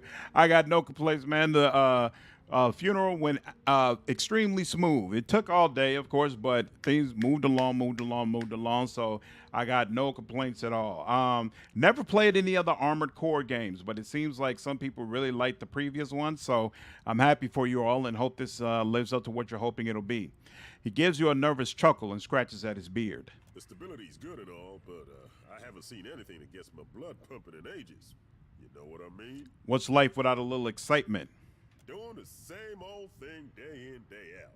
It's enough to make a man leap from the nearest window. He nods vigorously. You could come with me. Where to? He raises an inquisitive brow, his large hands previously dancing with breathless energy still. You know that 700-foot tall statue made of Ardra? I'm going after it. No kidding. He nearly drops a bottle of massage oil in his excitement. I like to see something like that for myself. He sighs, a wistful edge in his voice. Do you think I could come with you? Just for a bit. Recruit Constantine. Grab your things then and let's go. Hell, you don't have to tell me twice. So I think he's one of those party members you get that he doesn't have like a full story and background. He's just he's basically like somebody you can bring on to, fill a gap. So he could be a chanter, a barbarian, or a howler who's a chanter and a barbarian. I like the idea of a howler, so I'll accept that. And we'll keep our team the same as it is, though. I never played Armor Core, but I did play Chrome Hounds, which I guess is the same team. Might be. I didn't play either game, so I couldn't tell you. Online love he's trying to tell me. Downstairs. Oh no, I love him. He's trying to tell me one Necron warrior can kill a full chapter Space Marine solo, and his arguments are so dumb. I'm loving it. That's awesome. So unfortunately, some of the sidekicks are pretty cool. Yeah. All right, lady. Got any leads on that mad old goat yet? Here's a journal. Khan flips through the Oswald's journal, then stops and looks up at you, eyes wide. Someone has hastily scrawled the broken crown symbol of Wodaka across the last page. Khan mutters to herself. She traces the symbol with her finger and frowns. Oh, Oswald, you really stepped in it now, haven't you? Getting mixed up with Woodakins? You damned old fool. She shakes her head sadly and closes the journal with a snap. Where could they have taken him? She chews on her lower lip with uneven teeth and mutters to herself. Survival. You must have sailed through half the Deadfire to get to Nekataka. Anything catch your eye? Not really. To be honest, I spent most of the trip out from Defiance Bay, bent over the bulwark, giving Andra a taste of my innards.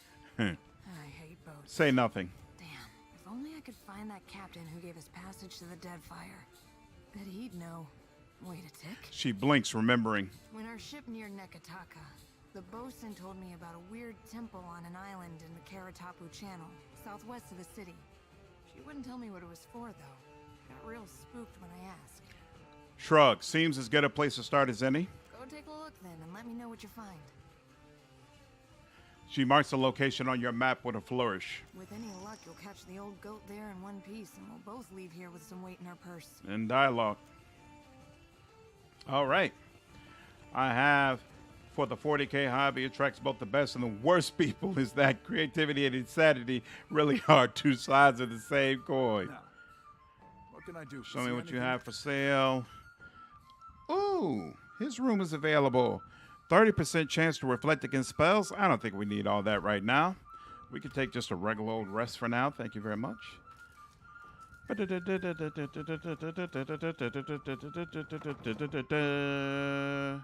Last thing he said was he was into 40K for 40 years, which is really cool, seeing as how 40K came out in 87.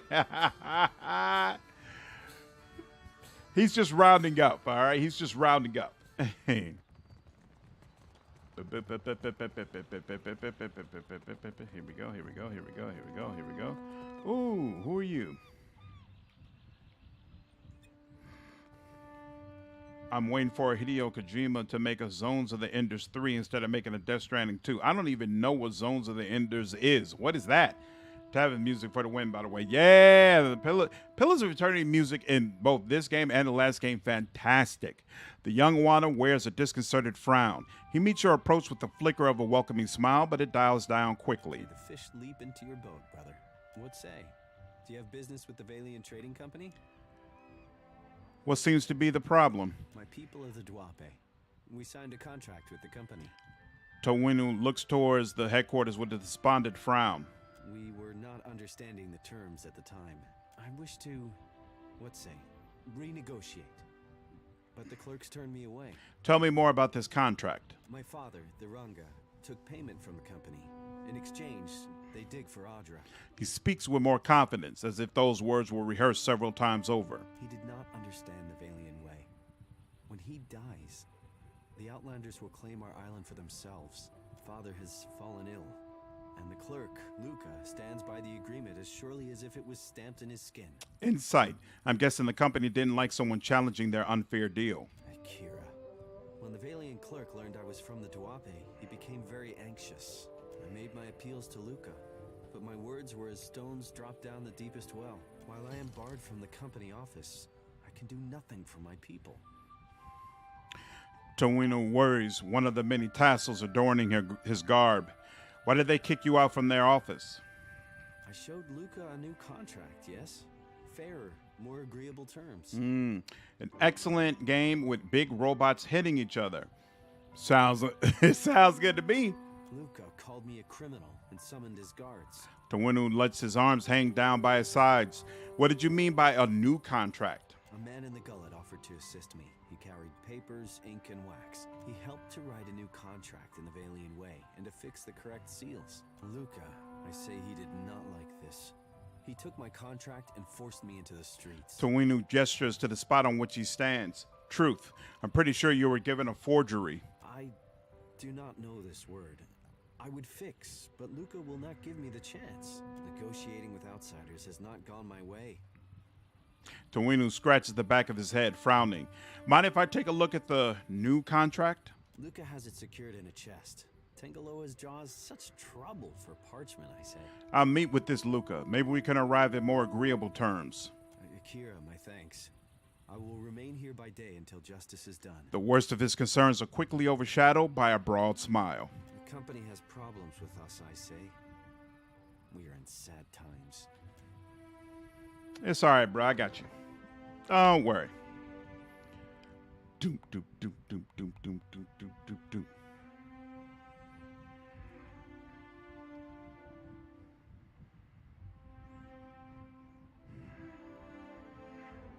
There we go.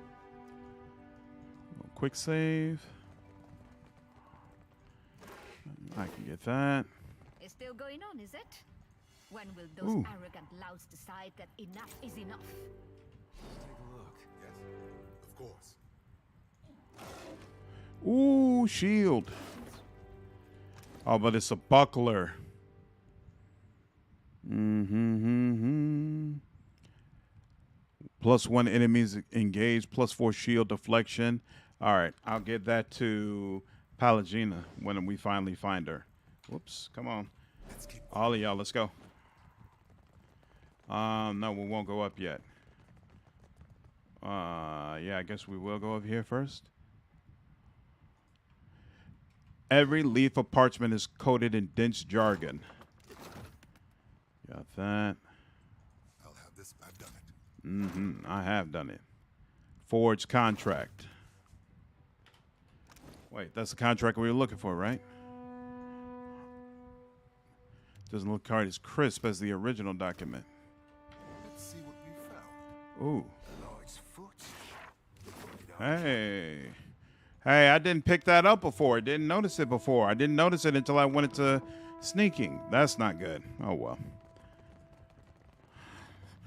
Something to consider. Mm-hmm. Mm-hmm. Absolutely. Absolutely. Thank you. Boom, boom, boom. But you can carry boxes in Death Stranding. Don't y'all want to be postmen? What's going on with this? Uh-oh. This cabinet is full of contracts, ledgers, registries, bills of sales, and even more obscure records of Nekataka's bureaucratic underbelly. The way these are organized, there would be no point in poking around aimlessly. Someone would have to approach this archive with a goal in mind if they wanted to locate the right information. Leave it be. Leave it be, I say. Echosi, you have business here? The guard holds up a hand, appraising you in a few sweeping glances. Whose office is this? Governor Lueva Alvari. Governor Alvari manages the company's day-to-day operations. As you can imagine, this makes her a very busy woman. The guard eyes you pointedly. I will say Armored Core, and I guess most mech games have the learning curve problem. Armored Core tended to have thousands of parts in it, plus the mech took some time to get used to. Also, if you really want to mess with the old Necron guy, make up incidents of Necron warriors getting killed by Taz and then cite actual books, so he has to read them or accept it. That'd be awesome.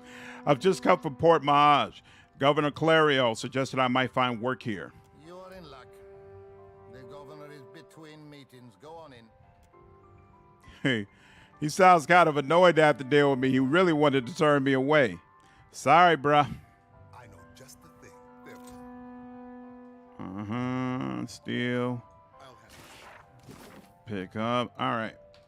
Boom, boom, boom, boom, boom, boom. Standing next to her desk and lost in thought, Governor Alvari looks up at your approach. Her expression of intent focus thaws instantly as she greets you with a startling, sunny smile. An interesting surprise. The Watcher of Katnoa. Whoa! She knows me. I am told that is your ship in the harbor. Ecosi, I mean nothing by it. All newcomers are of great interest here. Take care, Kit. Have a good night, man. Glad you're able to join the stream. I am Nueva Alvari, Governor in Residence of the Valiant Trading Company here in Nekataka. What brings you to my door? Are you in charge here? An interesting question. Governor Alvari's mouth twists in a rueful smile. Director Castol concerns himself with the business of the Valiant Trading Company as a whole. He must coordinate our operations across the entire region. I am afraid you must deal with me for the time being. You seek work, information. These are things I can help you with. She folds her hands. Could you tell me a little about the Valiant Trading Company? Well, the Valiant Trading Company has been here in Nekataka for many decades now. Its main interest is in the mining of luminous Adra, for which we have negotiated with numerous tribes for access to the Adra sites and, where possible, labor. I keep getting a pop-up from Mandalore's review of 40K Mechanicus, and I know nothing about the game, but his little thumbnail showing some of the game art looks fantastic. The company also engages in more mundane lines of trade, of course. Ultimately, we are merchants. What kind of work? Work suited to a watcher. Your arrival presents an opportunity. How much do you know about the Adra trade? I know the Adra has value beyond ointments and perfume baths. Perhaps. We are concerned foremost with providing a return on our shareholders' investments by way of refined luminous Adra. Every viable deposit is of interest to us. Cartographers, surveyors, at any moment we have a dozen expeditions underway. Some weeks ago, we received word of a large quantity of luminous Adra on a distant island. Pukokahara. It is not charted on any of our maps. Oh yeah, I'm sure it is, Bob. Like Mandalore consistently does very good work in his reviews. I haven't watched it yet because I got the feeling it's not really like the RPG story type of game that I clearly enjoy. So I felt like that looks cool, but it's probably not something I would ever play. However, Pukokahara is said to neighbor the island of Tikawara, and we've already made contact with the natives there. We dispatched an expedition to Tikawara with instructions to locate the Adra site and determine its value. Take care, Butcher. Have a good one, man. Glad you're able to make the stream. Our people have neither returned nor sent any word on their progress. Alvari spreads her hands in a gesture of helplessness. We are too long delayed, and someone must finish the job. A watcher can determine if there is essence in the Adra, if it is worth the trouble and investment to remove it. Information for which we are willing to pay. Intellect and diplomacy. If I'm to sail to Tikawara, I'll need to purchase some supplies. Have we seen what Tikawara is? The village of Tikawara was recently founded by a small Hawana tribe. Though the location has limited access to food, it is close to legendary Gwithan ruins known to the Hawana as Pokokahara. Yes, I take your meaning. Here, a taste of what's to come. This will be of some use to you, I think. It entitles you to act as a commissioned agent of the Valiant Trading Company. Present it and you will be recognized as such. Excellent. Alvari presses a document into your hand. Until then, I believe we're finished. Return here once you have word of our agents and our prize.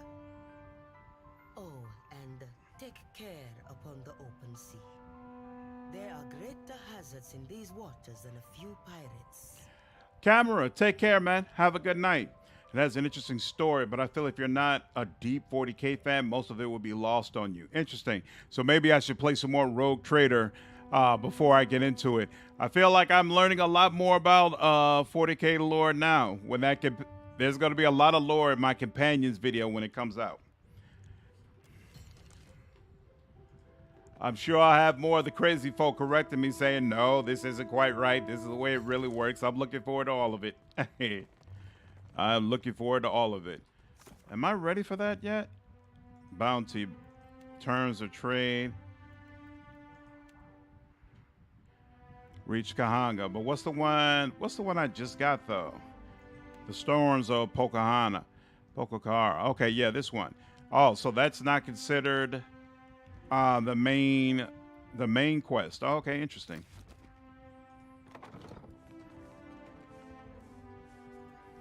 The lighting in here makes for a flattering reflection. Numerous guests appear to have carved their names into the wooden frame of this painting.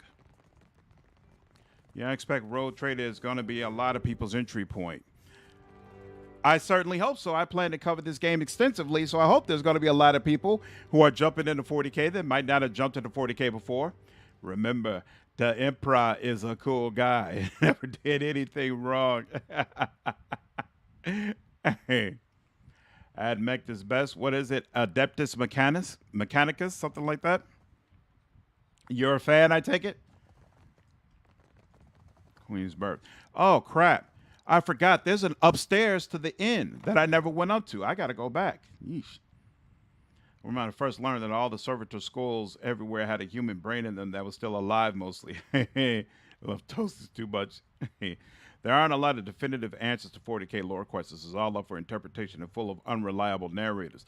Yeah, I still don't feel like I've gotten a full exact answer on whether or not the Emperor is truly dead or potentially still alive, at least psychically. Like, I understand his body is a husk, but they're still using the psychic energy that's coming from that husk in order to be able to power faster than light travel. So isn't there the potential then that he is actually the one handing out all the orders and it's not just people acting on his behalf with no knowledge of what he actually wants?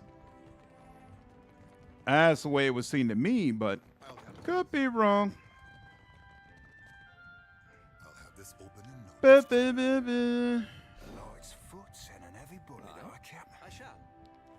Right, now see, Boss Page says he's not dead. Whereas multiple people on the channel before were adamant, like, no. He is for sure not completely dead. Okay. The true answer to that question really is that we don't really know. Ooh, what was that scepter thingamajig? Ooh, and nope, that's not going to work.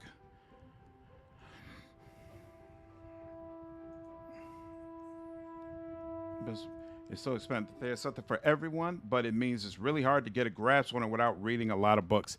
Yeah, I actually did a lot of reading for this companions video that I did. So I'm putting in information that isn't really, I haven't really gotten from playing the game, but I felt like it helps explain things more. So I don't know. We'll see how it works. The dwarven woman at the desk does not yet look up.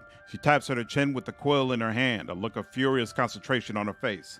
After a few moments, she scrawls something down in the ledger in front of her. There we are. So, did Alvari send you? I'm putting together the numbers. You will have to be patient. Oh, so AdMech is a short way to say it. Oh, I wish I had known that before I typed up the script for my video. I don't know how many times I had to say that crap. We really don't know. But whether or not he's in control of anything is left intentionally vague. Got you. Explain in great detail, if you wish, Slandered, his predicament. Go for it. Let me know. He's not dead. There's a book where Guilliman flat out talked to him, but he's not really in charge. So is he kind of a victim right now then? Technically? She glances up at you, distracted, then looks up again, blinkingly owlishly. Like, would he prefer to be dead? Well, you're no clerk. Sientere, Watcher. I was preoccupied. Do not take it personally. They put me in this side office for a reason. Oleska Saraso, advisor. Did you get turned around? I have little to do with people, to be honest. Numbers mostly. Saraso gestures to the desk with a quick sweep of her arm. What can I do for you today? Has that happened before? That a book becomes really popular and then whoever they are, I forgot the people who own Warhammer 40K, they just wave their hand and they're like, oh, we're retconning this. We don't know. We no longer want this in the lore. How fares the company? I will not lie. Our fortunes dwindle. I must ask the director for some clarity on these figures. I cannot imagine why they are so low. What do you do here? Put plainly, I am an advisor to the director. I keep the books in order and offer advice on the operations of the fleet.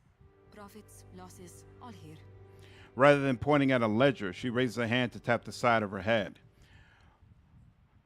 If I were in 40K, I know I'd prefer to be dead. The Emperor's motives and wants are unknowable. To the whole long live the Emperor a little too far. Yes, he's a victim. I bet he wishes he was dead. He's intentionally kept in the dark and the goings-ons by everyone. Nobody's truly good in 40K. They're all horrible, and the Dark Eldar is even worse. And my thing is, if it's just about every book it states in one way, it's kind of current fact. Interesting. I have a better head for numbers than for small talk, I'm afraid. No good deed goes unpunished. He put all that effort into saving humanity, only for humanity to essentially enslave him for their own designs. It is nice to be asked, I suppose. I hardly ever get anyone in here unless they need help with their sums. Oh, it still exists in the lore, but basically they're saying the narrator was lying. Oh, that's interesting. That's interesting. Diplomacy, I don't see why. You should have the most important job here. You probably have the most important job here.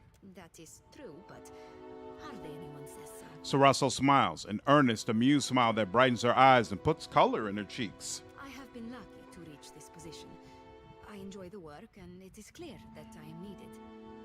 Being useful. It is a good feeling. Can I ask you some questions? I can spare a few moments. What do you think of the Alvari? She's nice, no?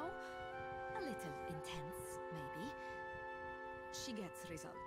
Always to the letter. Could you tell me a little about the Valiant Trading Company? Well, it is funded and so controlled by the Songretta Mea Compressa.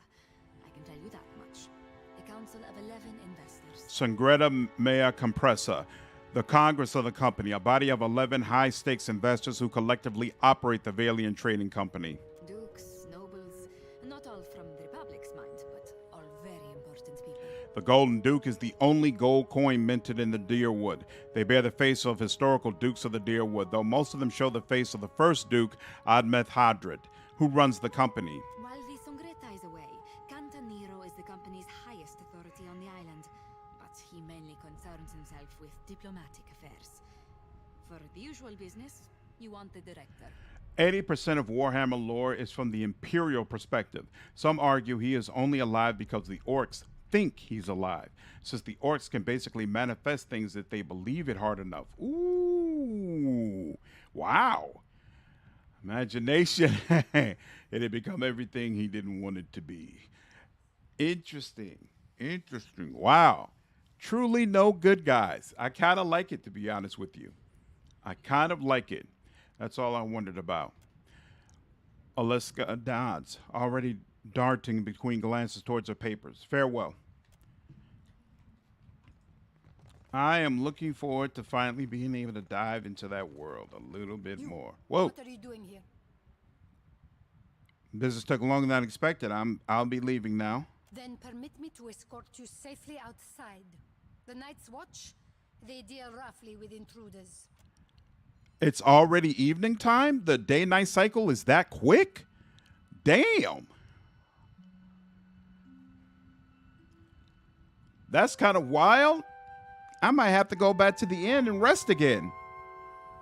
Because I don't want to search around when...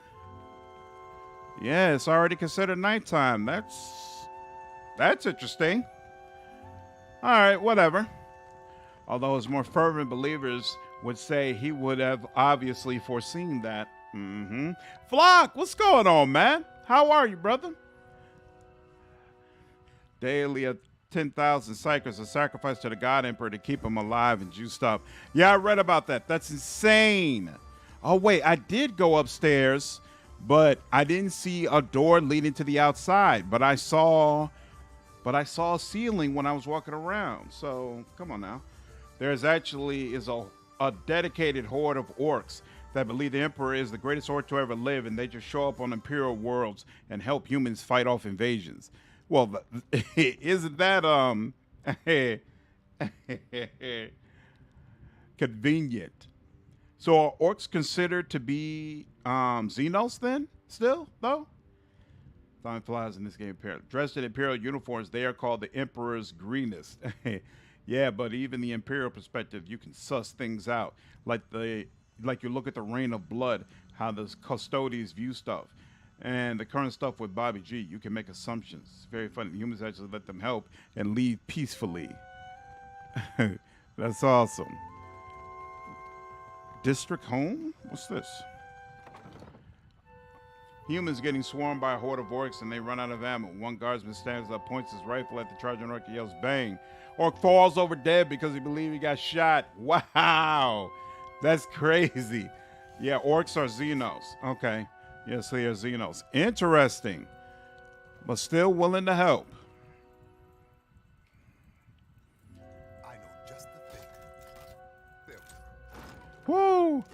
My mechanics experience is going significantly better than Pillars of Eternity 1.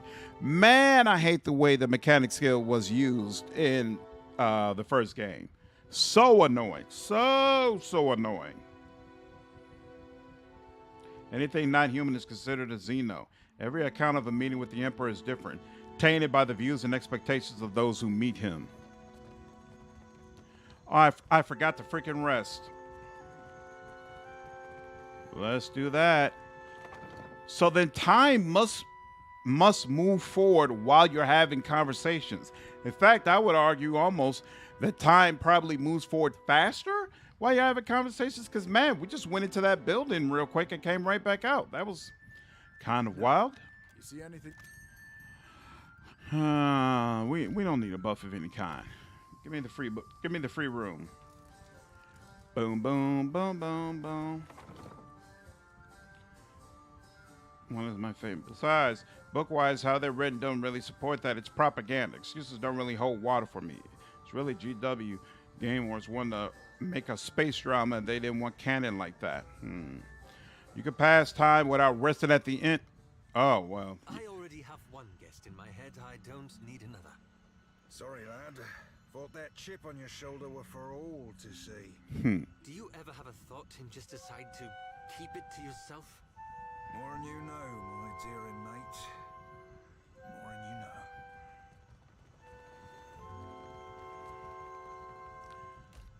Ha. I did not realize this. Wait, so this is considered midday. Here. Morning. But does that make me tired when I do that? Looks like no. I'll take it. Comes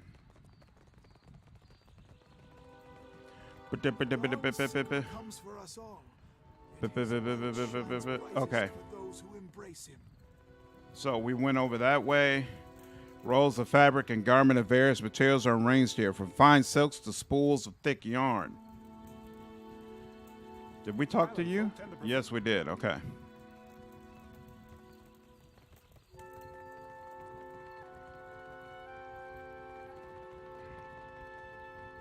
Please, sir, a coin. The child moves closer and tugs at the hem of your garments.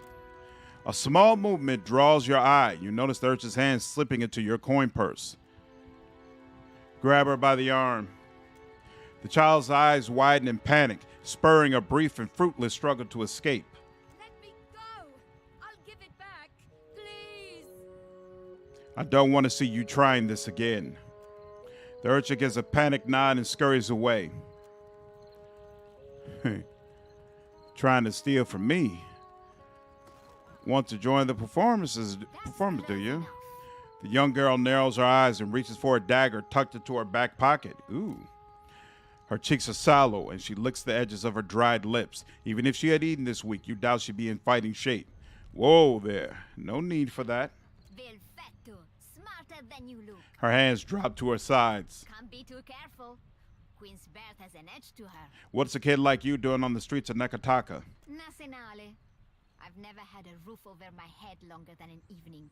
She cocks an eyebrow at you. I guess cutting me loose was cheaper on my parents than a passage back to the Republics or a few bites of bitter squash. You know anything about the local pirates hassling Zamar? If they are the same ones who robbed Radora blind. She drags a threadbare sleeve across her nose. The boss and his wolf sleep their fun off by day. Oh, you gotta... But by night, he and his botzo friends keep to the alley giving out bruises for coin. She gestures off in the opposite direction. I hate that this dialogue tells you that this child has not eaten in almost a week, but does not give you the opportunity to give her some damn food, which I clearly have plenty of in my pack. Passerby invests a varied selection of raunchy poetry and crude drawings into the brickwork here. Like, what is the problem? Broken bottles litter the cobblestones of this narrow street. The air is thick with the reek of dog scat. That's disgusting. It's absolutely terrible. All right, I think that's as far as it goes. Okay, cool. Let's go in here.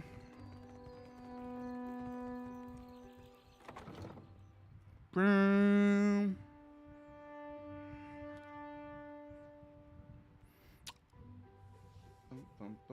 Boom. It's really hard and they're rare, but they have made more. Basically, kick them out to go fix stuff. I'll have this open. I've done it. Oh. Little dog. Oh, and was there something else? No, okay. That's just a bird. Okay, cool. I know, right? Especially since it can net you some companion points. Exactly. Like, come on now. Better than people poop. No, some models of them don't gel with that. Like, Valarian has a model, and he was there before Call. Plus, most of them in the story, he was introduced there was a lot when they were 500 plus. I don't know anything about why they left. They say shame, but don't buy it.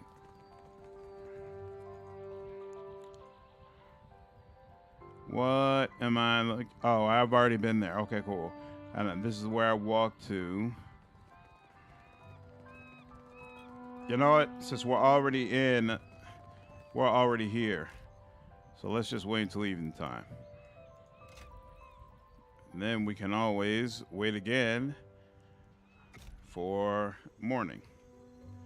Because I don't think time really matters as far as you having to worry about losing too much time or anything like that, right?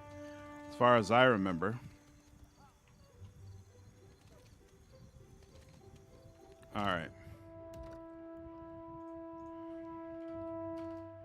Wolf problems. And Edda, I'm gonna send you out there alone. So she asked him what he calls that trick. You the one causing trouble in Cotter's neighborhood. In Coda's neighborhood. The wolf at this man's side raises his hackles and growls. He shushes and pats her behind the ears, all the while keeping his focus trained on you. I thought Remaro's pup kept better company. Coda glances at Seraphim. Ahoy, friend. So you still be doing that old referring yourself by name thing? Mm-hmm. Would have thought it'd have cost you enough lays by now to be dropping that affectation. Cotter has not missed the sound of your voice, Seraphim. Your smoke and mirror ghosts do not impress Kaletzia, and they do not scare Cotter. Who's Kaletzia? A line of drool drips down between the wolf's bare teeth. Oh, that's his wolf. Sorry, Valian names all sound the same to me. Mm-hmm. Which one is the pretty wolf? You'll know soon enough. Coda bares his teeth, too, at Eder. Streetwise, Slandered finds them amusing, which is enough for Slandered. Or I could pull spares from the in-between. Smoke and mirrors, I think not. Nah, we're going to go with Streetwise. Cotter likes you already. What do you want? He tugs on his wolf scruff and drags her back to his side. Any chance you're the one shaking down the Zamar? Zamar has money problems. Cotter has solutions. The little man doesn't know how to count his coins. Cotter heard a newcomer was talking with Zamar. His free hand moves toward the weapon slung on his belt. Wrong play, Cotter. Let's be keeping this a friendly fucking chat. Lest the captain be calling your raise. His furred hands rest near his own weapons. This guy talks like a Khajiit.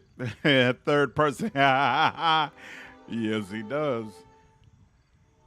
I wonder if Rogue Trader going to show us some Primaris Marines. I don't know what that means, so I couldn't tell you. Look, Selexia, your supper comes with blue fur. He nudges the wolf, eliciting a deep growl. The number one thing I'm curious about now is it's not clear to me because I haven't finished the alpha at all, and I'm not sure if it will be clear to me even if I have finished the alpha, is how many of the chaos gods are going to be involved. Like I already know of one that's going to be involved, but I'm curious to see if it's going to be several that you're tangling with essentially, or if it's just this one big bad that you're trying to overcome. Tell the shipwright to accept Cotter's deal before he suffers another setback. Intimidate.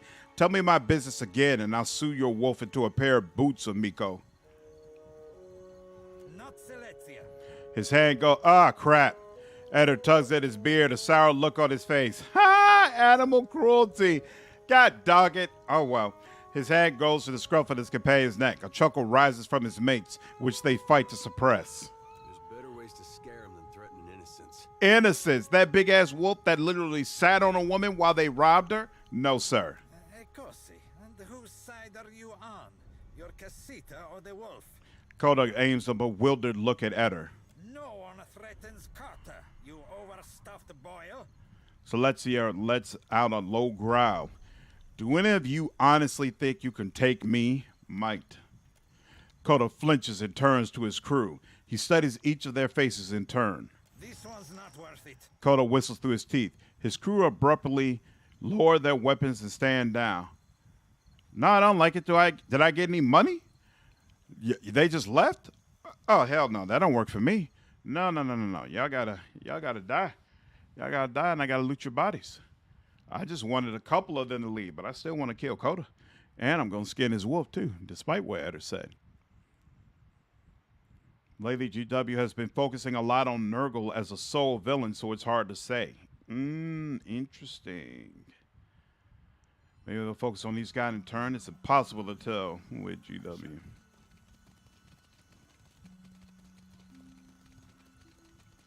Any particular reason why they're focusing on Nurgle so much? So she asked him what he you they want. I thought, who have caught that? Yours? You'll know. Pull spirits from the in-between. Smoke and mirrors? I think not. Coda's eyes snap open the instant he grows aware of the many forms thronging you. The moment passes as you dispel them from view. Cotta does not doubt his eyes. What do you want? Nice wolf. Silesia is Cotta's heart. Mm. She is his rage and his spirit. Someone robbed Captain Rador. You have anything to do with that? Depends. You seeking Vengiata for that house? Vengiata, a Valian term for vengeance. Make a fur coat. I mean, it seemed like the right response to me, but apparently not. Anyone else get real overwhelmed at big cities like this? Or Baldur's Gate or Defiance Bay? I love it. I love huge sprawling hubs and cities in video games. And yeah, it is intimidating, and I always feel like I'm missing something. But when I come across a really well-designed city, it's a great feeling. Novigrad in Witcher 3, amazing. Amazing. She owed money to Zamar, money I need back. Cotta heard a newcomer was talking with Samar. His free hand moves toward the weapon slung on his belt. Wrong play, Cotta. Look, Silesia, your supper comes with blue fur. He nudges the wolf, eliciting a deep growl. Tell the shipwright to accept Cotta's deal before he suffers another setback. Just give me Captain Rador's money and I'll leave you alone. The coin is gone, amico. Ale for Cotta's friends and food for Cotta's wolf. Macasita gets the rest. He pats Alexia's flank and smiles toward the rest of the gang. How about I stitch your hide into sailcoat? Yeah, no, I don't appreciate you at all. Silesia, the throat. Coda releases his wolf and points at you. The rest of his mates take up their arms. As soon as I enter anything like that, I feel so overwhelmed. No, I loved it. I love it. Mortarion showed up. They got his cheeks clapped. Wow. Who is this Mortarion guy? Yeah, was the Great Knights in there. Demon Primarchs of Swordbutts. That's awful.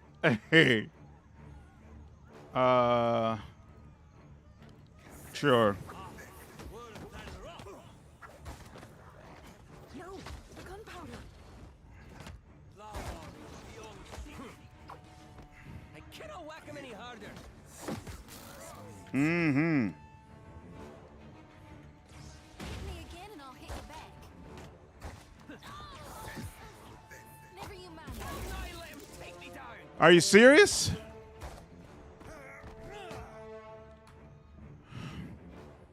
Doom, da, doom. Okay.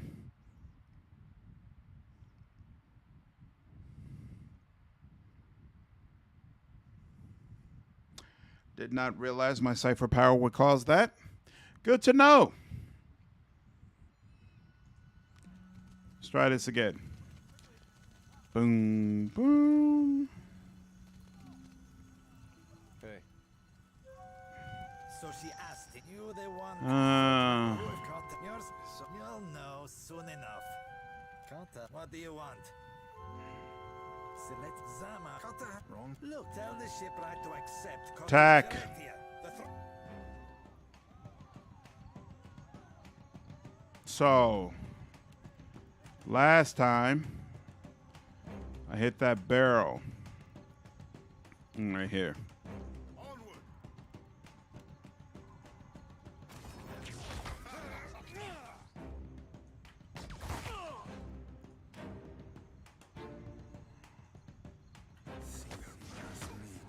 No, the gunpowder. There we go. Oh, so it gave you a warning.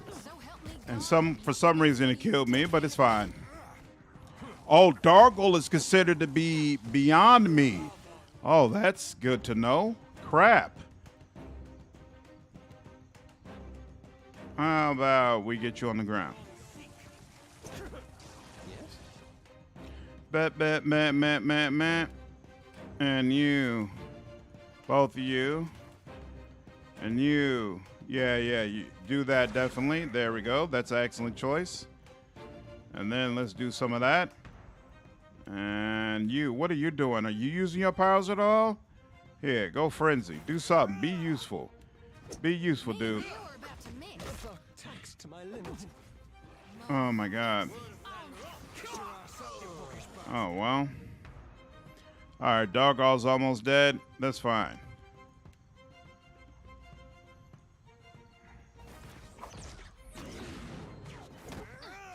There we go. We good? Oof.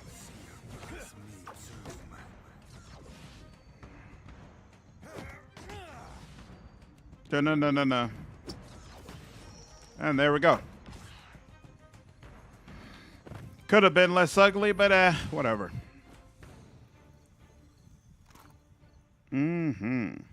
What's this? Ooh, Ring of Minor Protection. That'll probably have some uses. We'll take all that. Skinned your damn wolf, too. I got it. Jerk off. All right. That's all taken care of. Juanica, who are you? Well met, stranger. If you feel like investing in protection, I'd be willing to trade iron for copper. All right. Chief Librarian of the Blood Angels.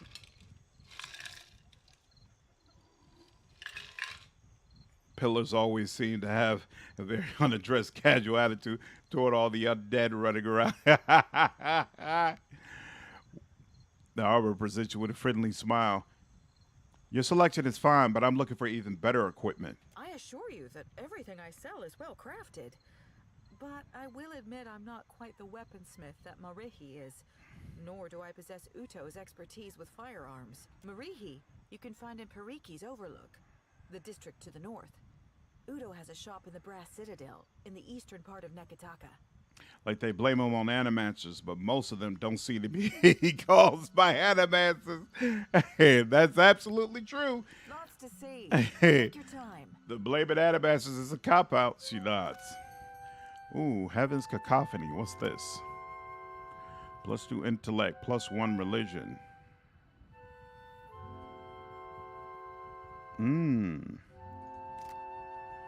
Gate Crashers.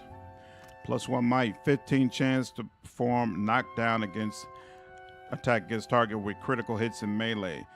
Or reeling blow, a cone attack that says target's flying backwards with a chance to stun. That sounds good. Horns of the Bleak Mother. +10 accuracy against beasts, whatever. +1 persistence and resistance to resolve afflictions. Ooh, this is 10,000? And that's 7,000. Damn, this stuff is no joke. Whoa, I didn't mean to do that. God dog it. All right, whatever. Oh, I can sell these.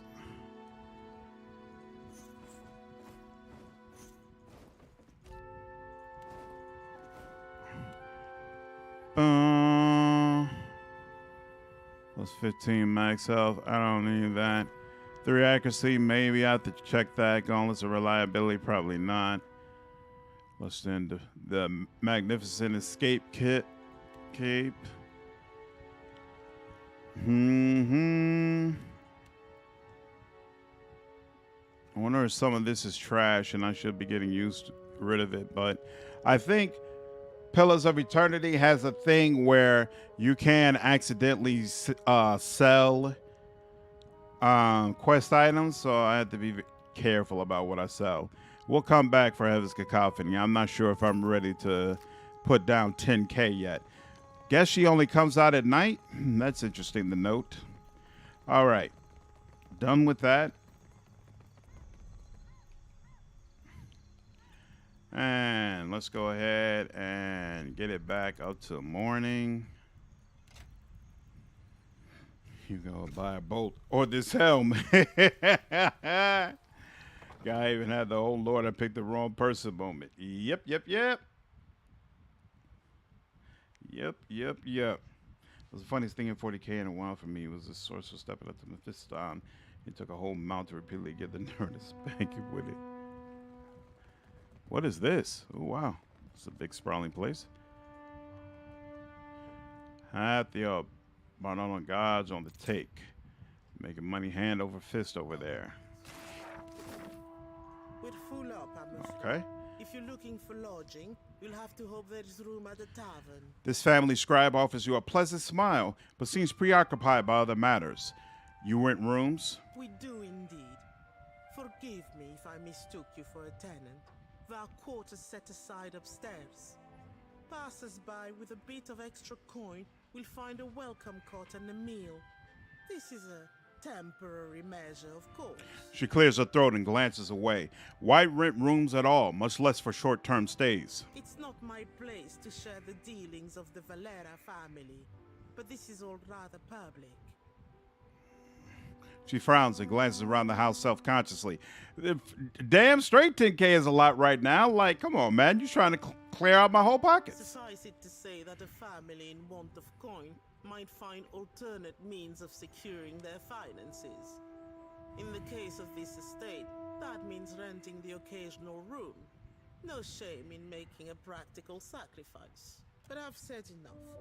Speak with Otello if you have business with the Valera household. She beckons you on in an anxious, urgent manner. Who's in charge here? You'll find Otello Valera upstairs in his study. How's business? Well, as they say, business can always be better, yes?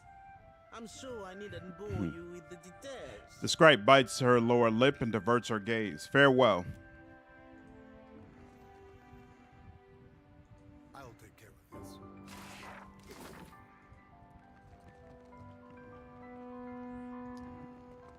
What's this? Ooh. I'll have this. I've done it. Ah, that's thievery. Oh, well.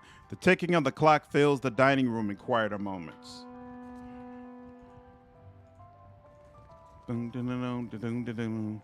Ooh, cook. Nothing in here. Okay.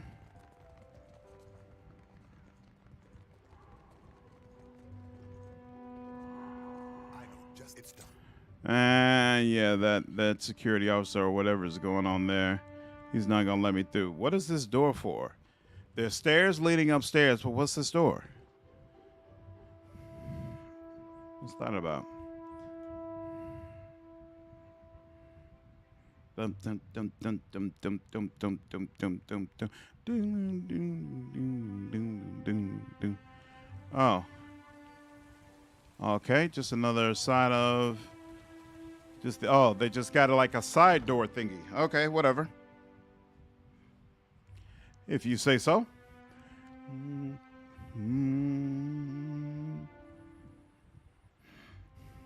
Let's go upstairs. Because ew.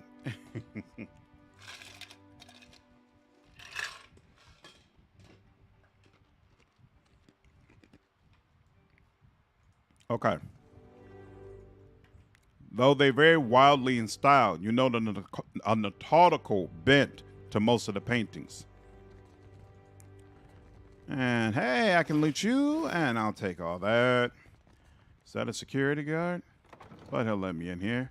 Oh, hey, there are people in here. That's thieving. I'll have this open in no time. There we are. That's thieving. That's thieving.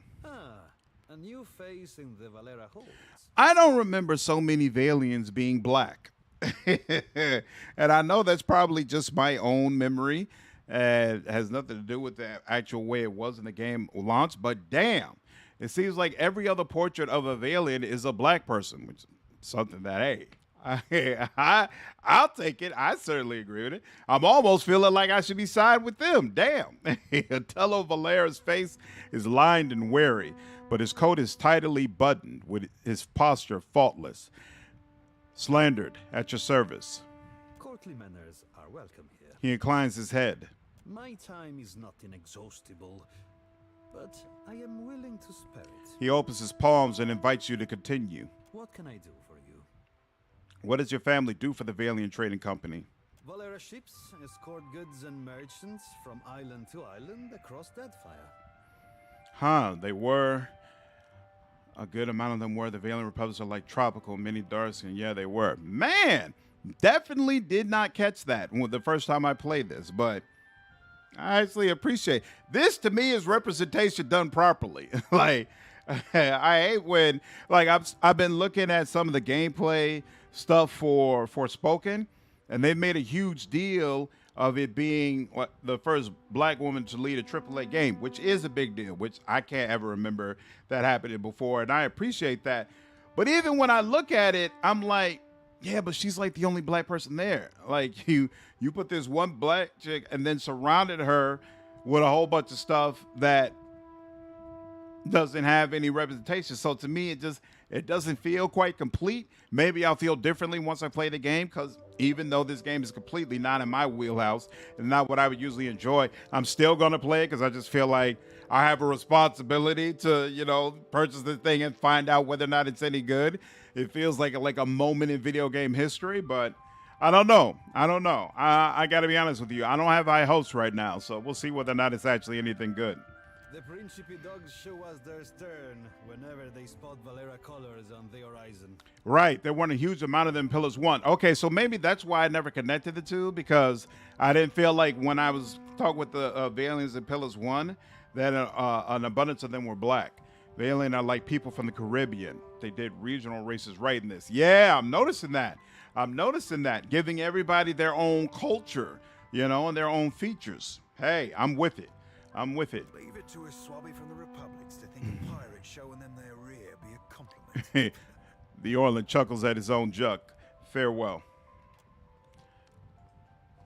Forspoken looks all right. So here's the thing. I think the gameplay, like the combat, looks fine. You know what? Ironically, we were talking about this earlier today. I think it's going to be another version of Midnight Suns, where the combat and the gameplay is probably going to be great, but the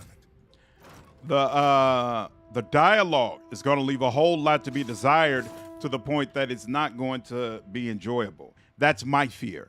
But just from looking at the trailers, I haven't actually played the demo. Maybe that would convince me otherwise, but just looking at the trailer, I don't have high hopes, man. I don't have hopes.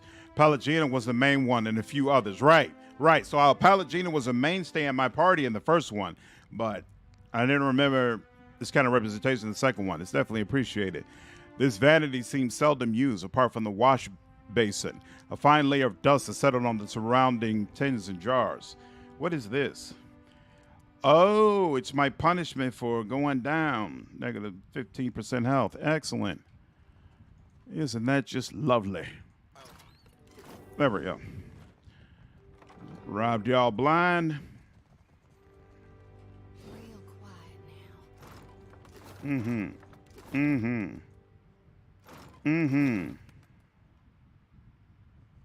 Who are you? A lodger. Believe it or not, the bunks here are actually far more comfortable than the tavern. That's your response for me disturbing your rest, huh, lady? I admire your patience. I clicked on that. Come on now. There we go. What's this? These pots appear to have been made locally. Is that right? All right, time to get up out of here. You thought the same thing for Forspoken, which is weird in the desert. Makes me nervous when they make a big deal out of marketing too. Isn't it an action RPG? Bad dialogue will really hurt it. That's my thinking. I'm gonna give it a shot. I'm gonna see, but sometimes people just don't market a game well. I think we talked about that with Dragon Age Origins, where I felt like the marketing did not fit the game at all. So the marketing just may not be highlighting the right aspects of the game, and maybe it's going to turn out that those concerns, they're not warranted at all. But man, don't have high hopes. Where is that spoiled brat? Indigo. A woman in fine clothes clutches a ledger in both hands. She searches the faces of passers-by, settling on yours with an uncertain frown. Are you all right? I'm trying to be the responsible one in the family, and it's a heavy burden. Bob says, never heard of Forspoken. So Forspoken is a game. It's about a black woman living in New York who all of a sudden comes in contact with this mystical object, and it transports her into this totally different world. And it's basically like a complete open world where she's supposed to travel around and accomplish things, do different quests, stuff like that, right? So she gets these powers, and they have really cool visual effects. So visually, the game looks amazing. From what I've read, also the level up system is really cool as well. It's some sort of I think it's supposed to be based in Egyptian culture, where basically she's painting these Egyptian runes and symbols into her nails, and it's allowing her to call upon powers of different gods, and that's essentially the power that she's using to funnel her abilities, something along those lines. But supposedly it's really awesome, really cool, really well done, and again, visually the game looks incredible. The problem has been that the dialogue that this chick is speaking and some of the other NPCs that we heard talking, it's not on point. Sounds really juvenile, and sounds like, it just doesn't sound like the kind of dialogue that's made for adults to hear it. And so obviously, with an action RPG where, yes, gameplay and combat is important, but story and dialogue is important as well, that could be really harmful to its ability to do well. So we'll see. Crackdown had a black lead. Not really a competition, but you got me thinking. Yeah, but it's a black man. So this isn't landmark specifically because it's black. It's because it's a black woman. A black woman leading a AAA game. And I don't even remember if Crackdown was a AAA game. Wasn't it a AA game? But yeah, it's definitely the first time a black woman has led a AAA experience. And so that makes it kind of a landmark moment in video game history. And so, it's one of them things where on the one hand, if it turns out the game is terrible, you kind of don't want to support that. You want to send developers a message that, hey, you need to make a higher quality product if you want people to support it. But on the other hand, you could take the stance that if it doesn't do well, those same developers will look at it and say, see, this is why you don't put a black woman on the cover of your AAA game, because nobody's going to buy it. It's not going to sell. It would have sold just fine if you would put a white man in front of it. So I feel like it's kind of a damned if you do, damned if you don't situation. And I would rather err on the side of, I would like developers to know that if you have more black representation and put black people on the cover, it is not going to damage the sales of your game or make people want to buy your games less. The quality of your game is going to decide whether or not people want to buy it.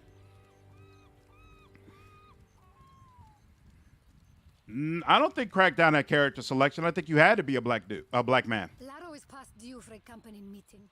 Mother wants me to drag the elusive louse back by his ear. Remember me. No, she was Indian. Never mind. Or Dead Island. With Dead Island was the woman the main character though? I don't think she was. I think you could play as a black woman. So like this is the first game where there's no other choice. You must be a black woman, and it's a AAA game. I don't think that's ever happened before. She tucks the book under her arm. Must be nice to be a layabout. Uncle Angbert would have tanned my hide. Editor scenes, please. Right. But that was a choice rather than lead. Right. Exactly.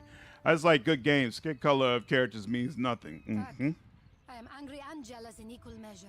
You'd think this district was a maze, the way he manages to hide. She glances over your shoulder and sighs, then looks back at you with sudden recognition. The spirit magnet? Oh, yeah. Crisis? Yeah, no. Right, slow. If you desire to get in the graces of the Valiant Trading Company, we can help each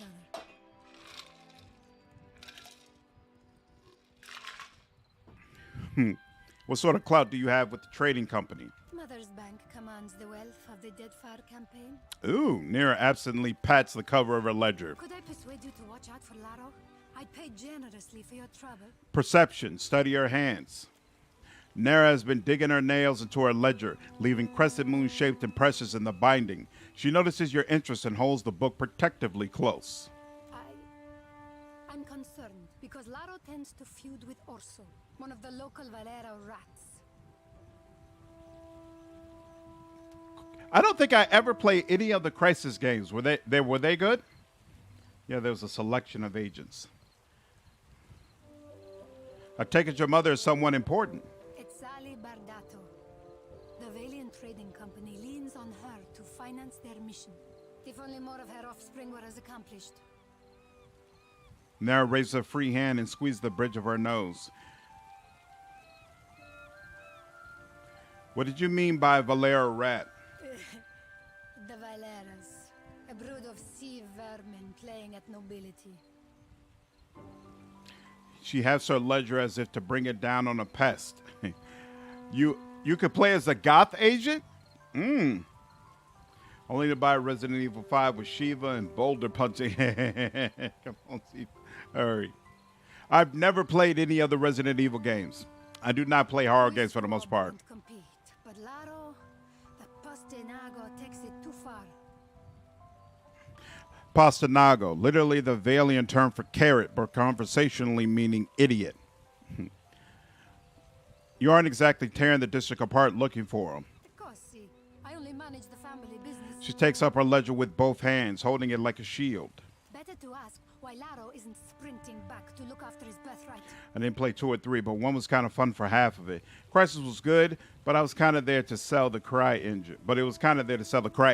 I remember that now. Yeah, the Cry engine.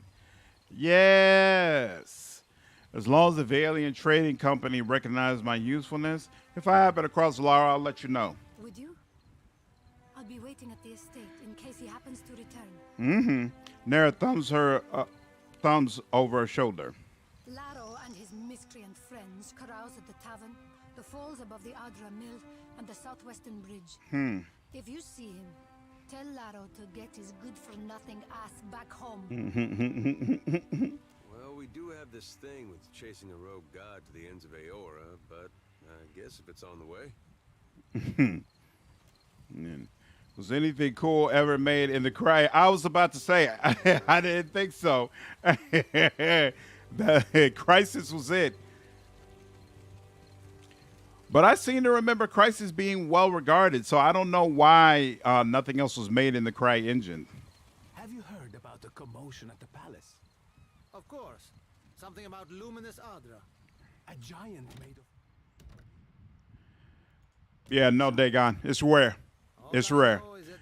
So, this is a moment in time, but we'll see if it's a positive moment in time or if it just reinforces for developers that they shouldn't bother. Against the backdrop of jeering use, a young woman raises her arms with an air of practiced drama. Before her, 2 men stand across from each other, mirroring scowls. Create a whole engine for one game series. I can think of a lot of black female characters that are popular, but they are not on the box. Yeah, that's what happens there. And I think that's part of the debate that Forspoken started, because a lot of people spoke up and they're like, hey, this is like a really critical moment. This has never happened before. And then a whole swarm of other people are like, no, this doesn't really matter because you've had this person, that person, that person. And people that speak up and be like, yo, those are all side characters. Like, in all cases, there's this other character who's really supposed to be the main star and the selling point, and these chicks are then put in, you know, to be the comedy or to be the sex appeal or whatever, but they're never actually the main star of the game that they're in. Like, it's not the same thing. It's not the same at all. Attest that you have made all possible efforts to come to a peaceful... Were the Prey games any good? I swear, who is it? Mortismo Gaming. He keeps talking about Prey, saying that it's amazing, but I never played it before. The woman trails off as you approach, and you find yourself the sudden target of the crowd's attention. Who is this Nasenale? How many cousins do you have or so? Laro chuckles. Pastinago. Does that look like any cousin of mine? How should I know? Your kin lie with eels. Orso glares at Lara and bites back whatever insult he had at the ready. We have business. What do you want? To know what's going on here for starters. This doesn't concern you. We've come to settle a challenge. Before he can finish, Lara quickly speaks up. What's your words of? You want the Juana to know we're dueling? Was the main character of Portal a black woman? I don't think so. And even if she was, you never saw the main character. So, But My bad so to the tribals. We should be free to settle matters on Valiant terms. Kingdom Come Deliverance is a Cry Engine game? Really?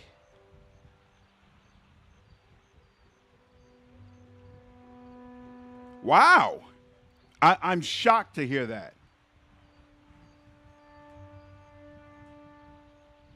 The old Prey game had you play as a Native American. I loved it. I'm half Native. That's awesome, Chris. Wow. That's pretty cool.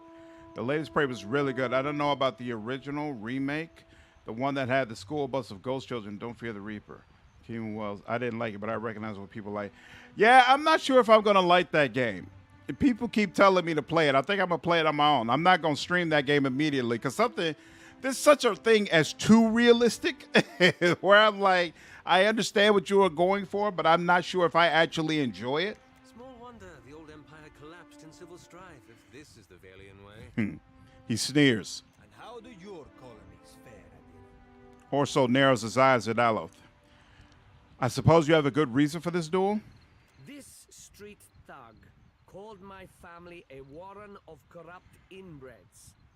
But is there a dung heap in all the world that does not have a little Valera cousin scratching through it? Laura opens his arms wide and smiles to the milling crowd.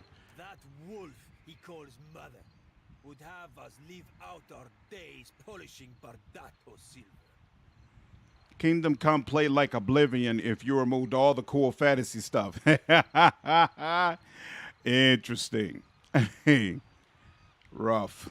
Orso spits at the ground between them. Might, shut up and shake hands before I hurl you both over this waterfall. Damn! Laurel and Orso trade uneasy glances, their vitriol for each other momentarily set aside. A threat? Diveros? We are the sons of the wealthiest families in Deadfire. Intimidate, say nothing. Laura whistles to his attendants and they break apart in a disorganized exodus from the scene. What? Where are you going, you stuffed shirt? Hey, wait! Orso and his comrades scramble to follow suit. This isn't over, you coward! You can't hide behind your corrupt mother forever. Orso leaves the arena in a hurry. What game brought up this conversation? I'm spaced out for a minute. I don't know which conversation you're referring to. If you're referring to Kingdom Come Deliverance and it being on the Cry Engine, we had a conversation about Crisis. That conversation came from out of a discussion about Forspoken and games that have had black lead characters, and whether or not Forspoken is the first one.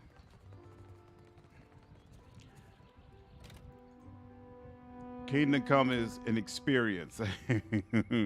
Oblivion already removed most of the cool fantasy stuff from Oblivion, so Deliverance sounds rough.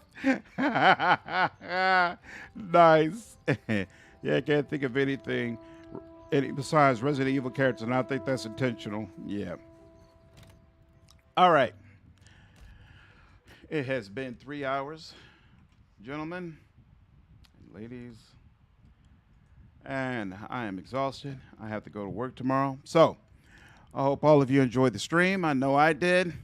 I want to keep moving forward in this playthrough. So I'll probably try to stream tomorrow if I can, but no guarantees. But if not, I'll definitely be back on Wednesday.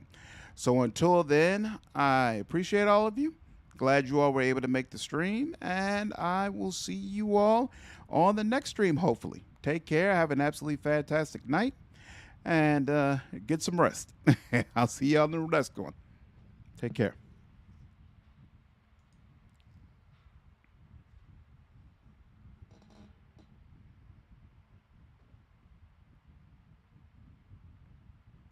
Yeah, hey, what? You play as a smart seal in Subnautica too? That's amazing. Hey, Night Princess, take care. Take care, Bob. Random. Have a good night. Take care, Chris. Glad you're able to make the stream. Take care, Gene.